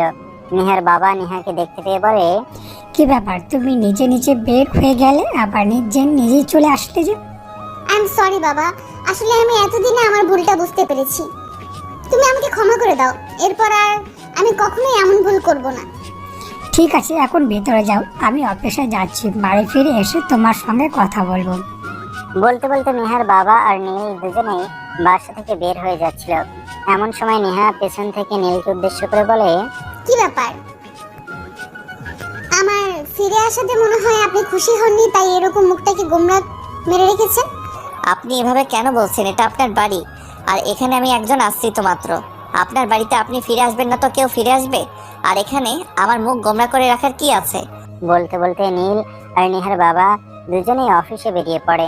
আর অফিসে এসে নেহার বাবা নীলকে নিজের কেবিনে ডাকে। কি ব্যাপার আঙ্কেল, কিছু হয়েছে নাকি? আপনি আমাকে কিছু বলবেন? হ্যাঁ, আমি তোমাকে গুরুত্বপূর্ণ কিছু কথা বলতে চাই, তুমি আমার কথাগুলো মনোযোগ দিয়ে শোনো। নেহা ফিরে এসেছে, এর মানে এই নয় যে সে ভালো হয়ে গেছে, কারণ মেয়েটা তো আমার, তার শরীরের প্রত্যেকটা শিরা উপশিরা আমার রক্তে বইছে। তাই আমি খুব ভালো করেই জানি সে কোনো একটা উদ্দেশ্য নিয়ে ফিরে এসেছে। এসব আপনি কি বলছেন আঙ্কেল? আপনার মেয়ে আপনার বাড়িতে ফিরে এসেছে, এখানে আবার কি উদ্দেশ্য থাকতে পারে? তখন নেহার বাবা নীলকে বলে, কেন জানি ওনার মনে কিছু একটা ডাউট হচ্ছে। নেহার মনে হয়তো কিছু একটা চলছে, তাই নেহা ফিরে এসেছে। নয়তো নেহা প্রচন্ড জেদি একটা মেয়ে, এসে এত তাড়াতাড়ি ফিরে আসতো না। এসব কথা শুনে নীল নেহার বাবাকে বলে, আচ্ছা ঠিক আছে আঙ্কেল, আপনার যদি এরকম কিছু ডাউট হয়ে থাকে তাহলে আমি সব সময় অ্যালার্ট থাকব। তবে আমার মনে হয় না উনি এরকম কিছু করবেন, কারণ এটা ওনার বাড়ি, এখানে থাকার ওনার সম্পূর্ণ অধিকার রয়েছে। তাই উনি কেন এরকম কিছু করতে যাবেন? বলতে বলতে নীল নেহার বাবার কেবিন থেকে বের হয়ে চলে যায়, কিন্তু নেহার বাবার মনের মাঝে শুধু একটাই কথা ঘুরপাক করতে থাকে। নেহা যখন ফিরে এসেছে তখন সে কিছু একটা উদ্দেশ্য নিয়েই ফিরে এসেছে। তার মনের মধ্যে নিশ্চয়ই কিছু একটা চলছে, আর সেটা যেভাবেই হোক জানতেই হবে। এদিকে নেহা বাড়িতে ফিরে এসেছে আজ 4 দিন। এর মধ্যেই হঠাৎ একদিন নিলয় নেহাকে ফোন করে। হ্যালো জানেমান, কি করছিলে? কি আর করব, তুমি তো আমাকে ভুলিয়ে ভালিয়ে বাড়িতে পাঠিয়ে দিলে, এখন তো আর আমার সঙ্গে দেখা করার নামটাও নিচ্ছ না। আমি তো তোমাকে না দেখে থাকতেই পারছি না, আমার খুব কষ্ট হচ্ছে। কষ্ট তো আমারও হচ্ছে, কিন্তু কি করব বলো, আমি তো আর চাইলেও তোমার কাছে চলে আসতে পারবো না। কারণ তুমি তো আর এখন আমাদের বাড়িতে নেই, তোমাদের বাড়িতে চলে গেছো। আর তোমাদের বাড়িতে তো আমি এভাবে চলেও যেতে পারি না। হ্যাঁ, সেটা তো আমি খুব ভালো করেই জানি। আছে, আমরা কি কোথাও বাইরে দেখা করতে পারি না? তখন নিলয় নেহাকে একটা অফিস হবে চলে আসতে বলে, আর নেহা সেই কথাটা শোনা মাত্রই তৎক্ষণাৎ রেডি হয়ে নেয় আর বাসা থেকে বেরিয়ে পড়ে। বাসা থেকে বের হওয়ার সময় তাদের বাসার বুয়া তাকে বলছিল, আমি কোথায় যাচ্ছি না যাচ্ছি সেই বিষয়ে আমি তো তোকে কৈফিয়ত দেব না, আর তোর যা ইচ্ছে তুই তাই কর। আমাকে জিজ্ঞেস করছিস কেন? আমি রাতের খাবার বাইরে থেকে ফিরে আসব। তখন তাদের বাড়ির কাজের মেয়েটা আর কোনো কথা বলেনি, কারণ সে খুব ভালো করে জানে নেহাকে আর কিছু বলতে গেলে তাকে আরো অনেক কটু কথা শুনতে হবে, যেগুলোর জন্য সে মোটেও প্রস্তুত নয়। তাই সে আর কোনো কথা না বলে চুপ রইল। এদিকে নেহা বাসা থেকে বের হয়ে সোজা কফি সাথে চলে আসে। এসেই দেখে নিলয় তার জন্য ওয়েট করছিল। তাই সে নিলয়কে বলে, oh baby, I am so sorry. আমার বাসা থেকে বের হতে হয়তো একটু লেট হয়ে গেছে। তুমি মনে হয় অনেকক্ষণ ধরে আমার জন্য ওয়েট করছো, তাই না? হ্যাঁ, আমি তো আমার জান পাখিটার জন্য অনেকক্ষণ ধরে ওয়েট করছিলাম। যাই হোক, কেমন আছো তুমি? এই তো আছি ভালোই। তোমার কি অবস্থা? তুমি কেমন আছো? আর আমি চলে আসার পর নিশি কিছু বলেছিল? না, সেরকম কিছুই বলেনি, শুধু বলেছিল তুমি চলে আসাতে তার অনেক খারাপ লাগছে। বেশ কয়েকদিন একসঙ্গে রয়েছে তো, তাই একটু ওরকম লাগছে। যাই হোক, তোমাকে যেটা বলার জন্য ডেকেছি। বল, কি বলবে বল। তুমি আগামীকাল থেকে ঠিক আগের মতোই অফিস জয়েন করবে, আর আমি তোমাকে যেভাবে কাজ করতে বলবো ঠিক সেভাবেই করবে। কিন্তু কেন? আমি তো বাবাকে বলে দিয়েছি আমি আর অফিসে যাব না। অফিস করার কোনো ইচ্ছে আমার নেই। আর এখন করে কিভাবে বলবো আমি অফিসে যাব? তখন নিলয় নেহাকে ফুসরিয়ে ফাসরিয়ে অনেক কথা বলে বুঝিয়ে দেয় যেভাবেই হোক নেহাকে অফিসে ঢুকতেই হবে। সে নেহাকে আরো বলে, আমি যে তোমাকে বললাম যে তোমাকে এছাড়া আমার থাকতে অনেক কষ্ট হচ্ছে, তাই তুমি আগে অফিসে ঢুকো, তোমার বাবার কাছাকাছি থাকো, তোমার বাবার মনের অবস্থাটা বোঝার চেষ্টা করো, তারপর একদিন সুযোগ বুঝে তোমাকে দেখা করিয়ে দাও। ও আচ্ছা, আমি এতক্ষণে বুঝতে পেরেছি। তাহলে তো তুমি বিষয়টা আমাকে আগে বুঝিয়ে বললেই পারতে, তাহলে তো আর এত পেঁচাল পাড়ার কোনো মানেই ছিল না। তখন নেহা আরো বেশ কিছুক্ষণ গল্প করে আর বাইরে থেকে রাতের খাওয়া দাওয়া করে বাসায় ফিরে আসে। নেহা বাসায় আসার কিছুক্ষণের মধ্যেই তার বাবা বাসায় আসে। তার বাবা যখন তাকে ডিনার টেবিলে ডাকে তখন সে সেখানে যায় আর তার বাবাকে বলে, বাবা, আমি আগামীকাল থেকে আবার অফিসে জয়েন করতে চাই। আমি চাই এখন তুমি আমাকে বলবে যে আগে আমি নিজের ইচ্ছায় অফিস থেকে বের হয়ে এসেছি, আর এখন কেন আবার অফিসে ঢুকতে চাচ্ছি। হ্যাঁ, এরকম প্রশ্ন করাটাই তো স্বাভাবিক। কেন, তুমি কি এমন প্রশ্নের সম্মুখীন হতে প্রস্তুত নাও? হ্যাঁ, আমি সম্পূর্ণ প্রস্তুত। তবে আগে তুমি আমার কথাটা শোনো। দেখো, আমি তো তোমার একমাত্র মেয়ে। তোমার সকল সম্পত্তির উপর শুধুমাত্র আমার অধিকার রয়েছে। তুমি না থাকাকালীন সবকিছু তো আমারই থাকবে। তাই এখন আমি আবার অফিসে জয়েন করতে চাইছি। হ্যাঁ ঠিক আছে, কিন্তু আমি তোমাকে এখন কিন্তু অন্য কোনো পোস্টে জয়েন করতে দেব না। তোমাকে ম্যানেজিং ডিপার্টমেন্টেই থাকতে হবে। নেহা তখন তাতেই রাজি হয়ে যায়, কারণ নিলয় তাকে এভাবেই কথা বলতে বলেছে। নিলয় তাকে বলেছে তার বাবা তাকে যে ডিপার্টমেন্টে জয়েন করতে বলুক তাতেই যেন সে রাজি হয়ে যায়। মূল কথা, তাকে যেভাবেই হোক তার বাবার আশপাশ থাকতে হবে আর তার বাবার মনের ইচ্ছাটা জানতে হবে। আর এর পরদিন থেকে নেহা অফিস করতে শুরু করে। এভাবে চলে গেল বেশ কয়েকদিন। ইতিমধ্যে হঠাৎ একদিন আবারও নিলয় নেহাকে ফোন করে। তো সুইটহার্ট, ওদিকের কি অবস্থা? এখন কি আমি চাইলে তোমার বাবার সঙ্গে দেখা করতে পারি? এদিকের আবহাওয়া তো মোটামুটি ভালোই মনে হচ্ছে। একটা কাজ কর, তুমি আগামীকাল একবার আমাদের অফিসে চলে এসো, সেখানে আমি তোমাকে বাবার সঙ্গে কথা বলিয়ে দেওয়ার চেষ্টা করছি। আচ্ছা ঠিক আছে, আমি কিন্তু আগামীকাল বিকেল 3টার সময় তোমাদের অফিসে উপস্থিত থাকবো। বলতে বলতে নিলয় ফোনটা কেটে দেয়। আর এদিকে নেহা রাতে তার বাবার সঙ্গে কথা বলতে যায়। বাবা, আগামীকাল তোমার সঙ্গে আমার এক বন্ধু দেখা করতে আসবে। আচ্ছা ঠিক আছে, সে জানা হয় বুঝলাম, কিন্তু তোমার কেমন বন্ধু, মানে তার সঙ্গে তোমার কেমন সম্পর্ক? সে ছেলে না মেয়ে? সে কি আমার সঙ্গে কোনো দরকারি কথা বলতে আসবে নাকি এমনিতেই দেখা করতে আসবে? বাবা, তুমি আমাকে এত প্রশ্ন কেন করছো? সেটা তুমি তো আগামীকাল তার সঙ্গে যখন দেখা হবে তখনই জানতে পারবে। আমি এখন তোমাকে এইসব ব্যাপারে কিছুই বলতে চাইছি না। বলতে বলতে নেহা সেখান থেকে চলে যায়। আর পরের দিন ঠিক বিকাল 3টার সময় নিলয় তাদের অফিসে আসে। প্রথমে এসে নেহার চেম্বারে যায়। Excuse me madam, may I come in? Neha একটা কাজ করছিল, তখন এসে মাথা ঘুরিয়ে তাকিয়ে দেখে নিলয় তার কেবিনের দরজার সামনে দাঁড়িয়ে আছে।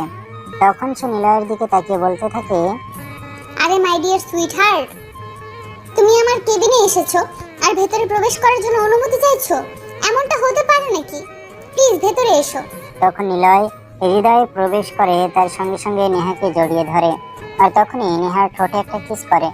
নেহা তখন নিজেকে কোনো রকমে ছাড়িয়ে নিয়ে বলতে থাকে, আরে এটা তুমি কি করছো? এটা আমার অফিস, এখানে এরকম করা যায় নাকি? উফ ডার্লিং, সেই কথার দিন ধরে তোমাকে একটুও দেখি না, তোমাকে একটু কাছ থেকে ছুতে পারি না। আমি তো তোমাকে ছাড়া থাকতেই পারছিলাম না, এখন আমি কি করব? তুমি নিজেই সেটা বলো না। তাই বলে তুমি আমার অফিসে এসে এরকম করবে নাকি? আচ্ছা ঠিক আছে, বসো। তুমি কি খাবে বলো। যদিও আমার তোমাকেই খাওয়ার ইচ্ছা, কিন্তু সেটা তো আর পূরণ হবে না। আপাতত 1 কাপ কফি হলেই চলবে। কথাটা বিড়বিড় করে বলছিল নিলয়, তাই নেহা বসতে পারেনি। তাই সে জিজ্ঞাসা করে, কি ব্যাপার? তুমি আমাকে বিড়বিড় করে কি বলছো? কি বলবে স্পষ্ট করে বলো। তুমি তো জানোই বিড়বিড় করে কথা বললে আমি বুঝতে পারি না। নিলয় তখন কিছুটা আন্দাজ করতে পারে নেহা হয়তো তার বলা কথাটা একটু হলেও শুনতে পেরেছে। তাই সে কথা ঘুরিয়ে দেওয়ার জন্য বলে, কই, আমি আবার কি বললাম? আমি তো শুধু বললাম 1 কাপ কফি হলেই চলবে। তুমি কি ইদানিং কানে কম শুনতে পাও নাকি? হ্যাঁ, হতেই পারে, হয়তো তুমি কাছে নেই, তাই হয়তো কানে একটু কম শুনতে পাচ্ছি। যাই হোক, তুমি বসো, আমি এক্ষুনি কফির ব্যবস্থা করছি। তারপর দুজনে বসে গল্প করতে থাকে। আর এদিকে নেহা তাদের অফিসের পিয়নকে দিয়ে কফি আনানোর ব্যবস্থা করে। কফি খেতে খেতে নিলয় নেহাকে বলে, তুমি তোমার বাবার সঙ্গে আমাদের সম্পর্কের বিষয়ে কিছু বলেছো, মানে বিয়ের বিষয়ে কথা বলছি। না, আমি এখনো সেরকম কিছুই বলিনি।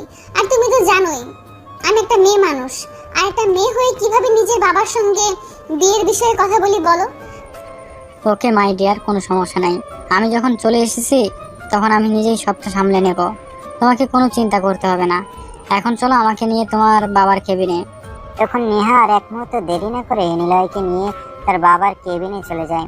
কিন্তু তার বাবা তখন নীলের সঙ্গে একটা গুরুত্বপূর্ণ বিষয় নিয়ে আলোচনা করেছিল। সেটা দেখে নেহা একটু ক্ষেপে যায়, কিন্তু নিলয় চোখের ইশারায় নেহাকে ঠান্ডা হতে বলে। তাই নেহা নিজেকে একটু শান্ত করে তার বাবাকে বলে, বাবা, আমি তো তোমাকে বলেছিলাম আমার এক বন্ধু তোমার সঙ্গে দেখা করতে আসবে। এই যে আমি তাকে নিয়ে এসেছি, সে তোমার সঙ্গে কিছু বলতে চায়। হ্যাঁ ঠিক আছে, তুমি তাকে নিয়ে একটু ওয়েটিং রুমে বসো, আমি নীলের সঙ্গে একটা গুরুত্বপূর্ণ বিষয় নিয়ে আলোচনা করছি, সেটা সেরে তোমাদের সঙ্গে কথা বলছি। বাবা, তোমার কি হয়েছে বলো তো? আমার একটা বন্ধু তোমার সঙ্গে একটা গুরুত্বপূর্ণ বিষয় নিয়ে আলোচনা করতে এসেছে, আর এখন কিনা তুমি বলছো তুমি নীলের সঙ্গে গুরুত্বপূর্ণ বিষয় নিয়ে আলোচনা করছো। আমার চাইতে এখন তোমার কাছে এই ছেলেটাই বেশি গুরুত্বপূর্ণ, এত গুরুত্ব দাও। তখন পাশ থেকে নিলয় বলে ওঠে, নেহা এত অস্থির কেন হচ্ছে? উনি তো একটা গুরুত্বপূর্ণ বিষয় নিয়ে আলোচনা করছেন। চলো আমরা ওয়েটিং রুমে গিয়ে বসে ওনার আলোচনা শেষ করুক, তারপরে না হয় আমরা ওনার সঙ্গে কথা বলবো। তারপর নিলয় নেহাকে নিয়ে বাইরে চলে যায়। আর তার বাবার কথা বলা শেষ হলে নীল কেবিন থেকে বের হয়। আর তাকে দেখে তারা দুজন কেবিনে প্রবেশ করে। হ্যাঁ, এবার বলো তোমরা কি বলতে চাও। কথাটা শোনা মাত্রই নেহা কিছু বলতে চাইলে নেহাকে থামিয়ে দিয়ে নিলয় বলতে শুরু করে, আঙ্কেল, আমি নিলয়। আপনার মেয়ের সঙ্গে আমার একটা রিলেশন রয়েছে। বলতে পারেন আমরা দুজনে এই মুহূর্তে একটা ভালো পর্যায়ে রয়েছি। এখন আপনি চাইলে আমরা সেই সম্পর্কটাকে বিয়েতে রূপান্তরিত করতে চাই। এমন কথা শুনে নেহার বাবার মধ্যে সেরকম কোনো পরিবর্তন হয়েছে বলে মনে না হলেও তিনি নিজেকে শান্ত রেখে বলেন, দেখো, বিয়ের শাদীর ব্যাপারে তো হুট করে সিদ্ধান্ত নেওয়া যায় না, ভেবেচিন্তে সিদ্ধান্ত নিতে হয়। তাছাড়া নেহা আমার একমাত্র মেয়ে, তাকে আমি তার উপযুক্ত ছেলের হাতেই তুলে দিতে চাই। আঙ্কেল, আপনি আমাকে সম্পর্ক ভরসা করতে পারেন। আর আমি বুঝতে পারছি আপনি কোন বিষয়টা নিয়ে চিন্তা করছেন। আপনার ব্যবসা, তাই তো আপনি আমার উপর সম্পূর্ণ ভরসা করতে পারেন। আমি আপনার ব্যবসাটা সঠিকভাবে পরিচালনা করতে পারবো। তাছাড়া আপনার তো কোনো ছেলে সন্তান নেই। বিয়ের পর যা আছে সব তো নেহার থাকবে, আর নেহার মানেই তো আমার। আর নিজের জিনিসটাকে সবাই খুব ভালোভাবে আগলে রাখতে জানে। নেহার বাবা তখন একটু মুচকি হেসে ছেলেটাকে উত্তর দেয়, হ্যাঁ, সেটা আমি খুব ভালো করেই জানি। যাই হোক, তুমি এখন আসো। আর বিয়েটা তো ছেলে খেলা নয়, বিয়েটা তো একটু চিন্তা ভাবনার বিষয়, তাই আমি ভেবে চিন্তে তোমাকে জানাবো। আঙ্কেল, এত চিন্তা ভাবনার কি আছে? আমরা দুজন একে অপরকে পছন্দ করি, এটাই কি যথেষ্ট নয়? আমাদের ভালোবাসার কি কোনো মূল্য নেই আপনার কাছে? কেন আপনি এত চিন্তা ভাবনা করতে চাইছেন? তোমাদের ভালোবাসার কোনো মূল্য নেই, সেটা আমি কখন বললাম? শুধু বললাম বিয়েটা ছেলে খেলা নয়, বিয়েটা সারা জীবনের একটা বন্ধন। আমি আমার মেয়েকে কার হাতে তুলে দেব সেটা আমাকে অবশ্যই ভেবে দেখতে হবে। আর নেহা, আজ ডিনার টেবিলে তুমি আমার সঙ্গে দেখা করবে, তোমার সঙ্গে আমার কথা আছে। তারপর নেহা আর নিলয় দুজনেই কোনো কথা না বলে চুপচাপ তার বাবার থেকে বের হয়ে চলে যায়। এদিকে রাতের বেলা সবাই যখন ডিনার টেবিলে আসে তখন নেহার বাবার নেহাকে বলে, নেহা, তুমি ওই ছেলেটার সঙ্গে আর কোনো সম্পর্ক রাখবে না, কারণ আমি অন্য একজনের সঙ্গে অনেক দিন আগেই তোমার বিয়ে ঠিক করে রেখেছি। বাবা, তোমার কি মাথা খারাপ হয়ে গেছে নাকি? আমি এই যুগের মেয়ে, আমি চাইলেই আমার পছন্দ মতো কাউকে বিয়ে করতে পারি। আর সেখানে তুমি কি না বলছো তুমি অনেকদিন আগেই একজনের সঙ্গে আমার বিয়ে ঠিক করে রেখেছো? হ্যাঁ, কেন? আমার কথাটা শুনতে তোমার খুবই খারাপ লাগছে নাকি? আমি তোমার বাবা, আর বাবা হয়ে এইটুকুই সিদ্ধান্ত নেওয়ার যথেষ্ট অধিকার আমার রয়েছে। বাবা, আমি নিলয়কে ভালোবাসি, এর চাইতে বড় কোনো সত্য নেই। আর তাকে ছাড়া অন্য কাউকে আমি কখনো বিয়ে করতে পারবো না। তাছাড়া নিলয় তোমার মেয়ের জামাই হতে যথেষ্ট উপযুক্ত একটা ছেলে। কে তোমার জন্য উপযুক্ত আর কে তোমার জন্য উপযুক্ত নয় সেটা বোঝার মতো ক্ষমতা এখনো তোমার হয়নি, তাই আমি সেই বিষয়ে তোমার উপর একটু ভরসা করি না। কথাটা বলতে নেহা প্রচন্ড পরিমাণে খেতে চায় আর রাতের খাবার না খেয়ে সেখান থেকে উঠে চলে যায়। তখনই নীল নেহার বাবাকে বলে, আচ্ছা আঙ্কেল, নিলয় ছেলেটাকে তো দেখলাম মোটামুটি ভালোই তো। আর নেহা ম্যাডাম যেহেতু ওনাকে পছন্দ করেন, তাহলে আপনি কেন এমন কথা বলছেন? ছেলেটাকে তুমি দেখছো, কিন্তু ছেলেটার কথাগুলো তুমি শোনোনি, তাই আমি বলবো এই বিষয়ে আমি তোমার কোনো মতামত গ্রহণ করব না। আর তুমি একবার আজকেই তোমার বাবাকে ফোন করবে আর আগামীকাল আমাদের এখানে আসতে বলবে। কেন আঙ্কেল? না মানে আসলে আপনি তো জানেন আমার বাবার শরীরটা ইদানিং ভালো যাচ্ছে না, তাই এভাবে হুট করে বাবাকে চলে আসতে বলতে পারি না। আমি ড্রাইভারকে বলে দিচ্ছি, তুমি শুধু আমাদের বাড়ির ঠিকানাটা দিয়ে দাও, ড্রাইভার নিজে গিয়ে নিয়ে আসবে। কেন? বাকি কারণে সেই সব কিছু তোমার বাবা আসার পরেই জানতে পারবে। তখন নীল আর কোনো কথা বলেনি, চুপচাপ নিজের রুমে চলে যায়। এরপর পরের দিন বিকেলের মধ্যে তাদের বাড়ির ড্রাইভার নীলের বাবাকে নিয়ে আসে। রাতের বেলা নেহার বাবা সবাইকে ড্রয়িং রুমে ডাকে, নেহাও সেখানে উপস্থিত হয়। কি ব্যাপার, কি হয়েছে? তুমি সবাইকে ডেকেছো কেন? আর এই বয়স্ক লোকটা কে? এনেকে তো আগে দেখিনি। উনি তোমার হবু শ্বশুর মশাই, ওনাকে সালাম করো। কথাটা শোনা মাত্র উপস্থিত সবাই অনেকটা হতভম্ব হয়ে যায়। নেহা কিছু বলার আগে নীল বলে, আঙ্কেল, এসব আপনি কি বলছেন? আপনার কি মাথা খারাপ হয়ে গেছে নাকি? আমার বাবাকে আপনি নীলা ম্যাডামকে হবু শ্বশুর বলে পরিচয় দিচ্ছেন কেন? তুমি চুপ করো, আমি তোমার সঙ্গে কোনো কথা বলছি না। তারপর তিনি আবারও নেহার দিকে তাকিয়ে ধমক দিয়ে নেহাকে বলেন নীলের বাবাকে সালাম করতে। তখন নেহা বলতে থাকে, অসম্ভব বাবা, কখনোই না। এতক্ষণ আমি জানতাম না এই লোকটাকে, আর এখন যেহেতু জেনে গেছি নিজের বাবা, তখন তো প্রশ্নই ওঠে না। তখন নেহার বাবা একটা চিৎকার দিয়ে ওঠে আর তাতে নেহা অনেকটা ভয় পেয়ে যায়।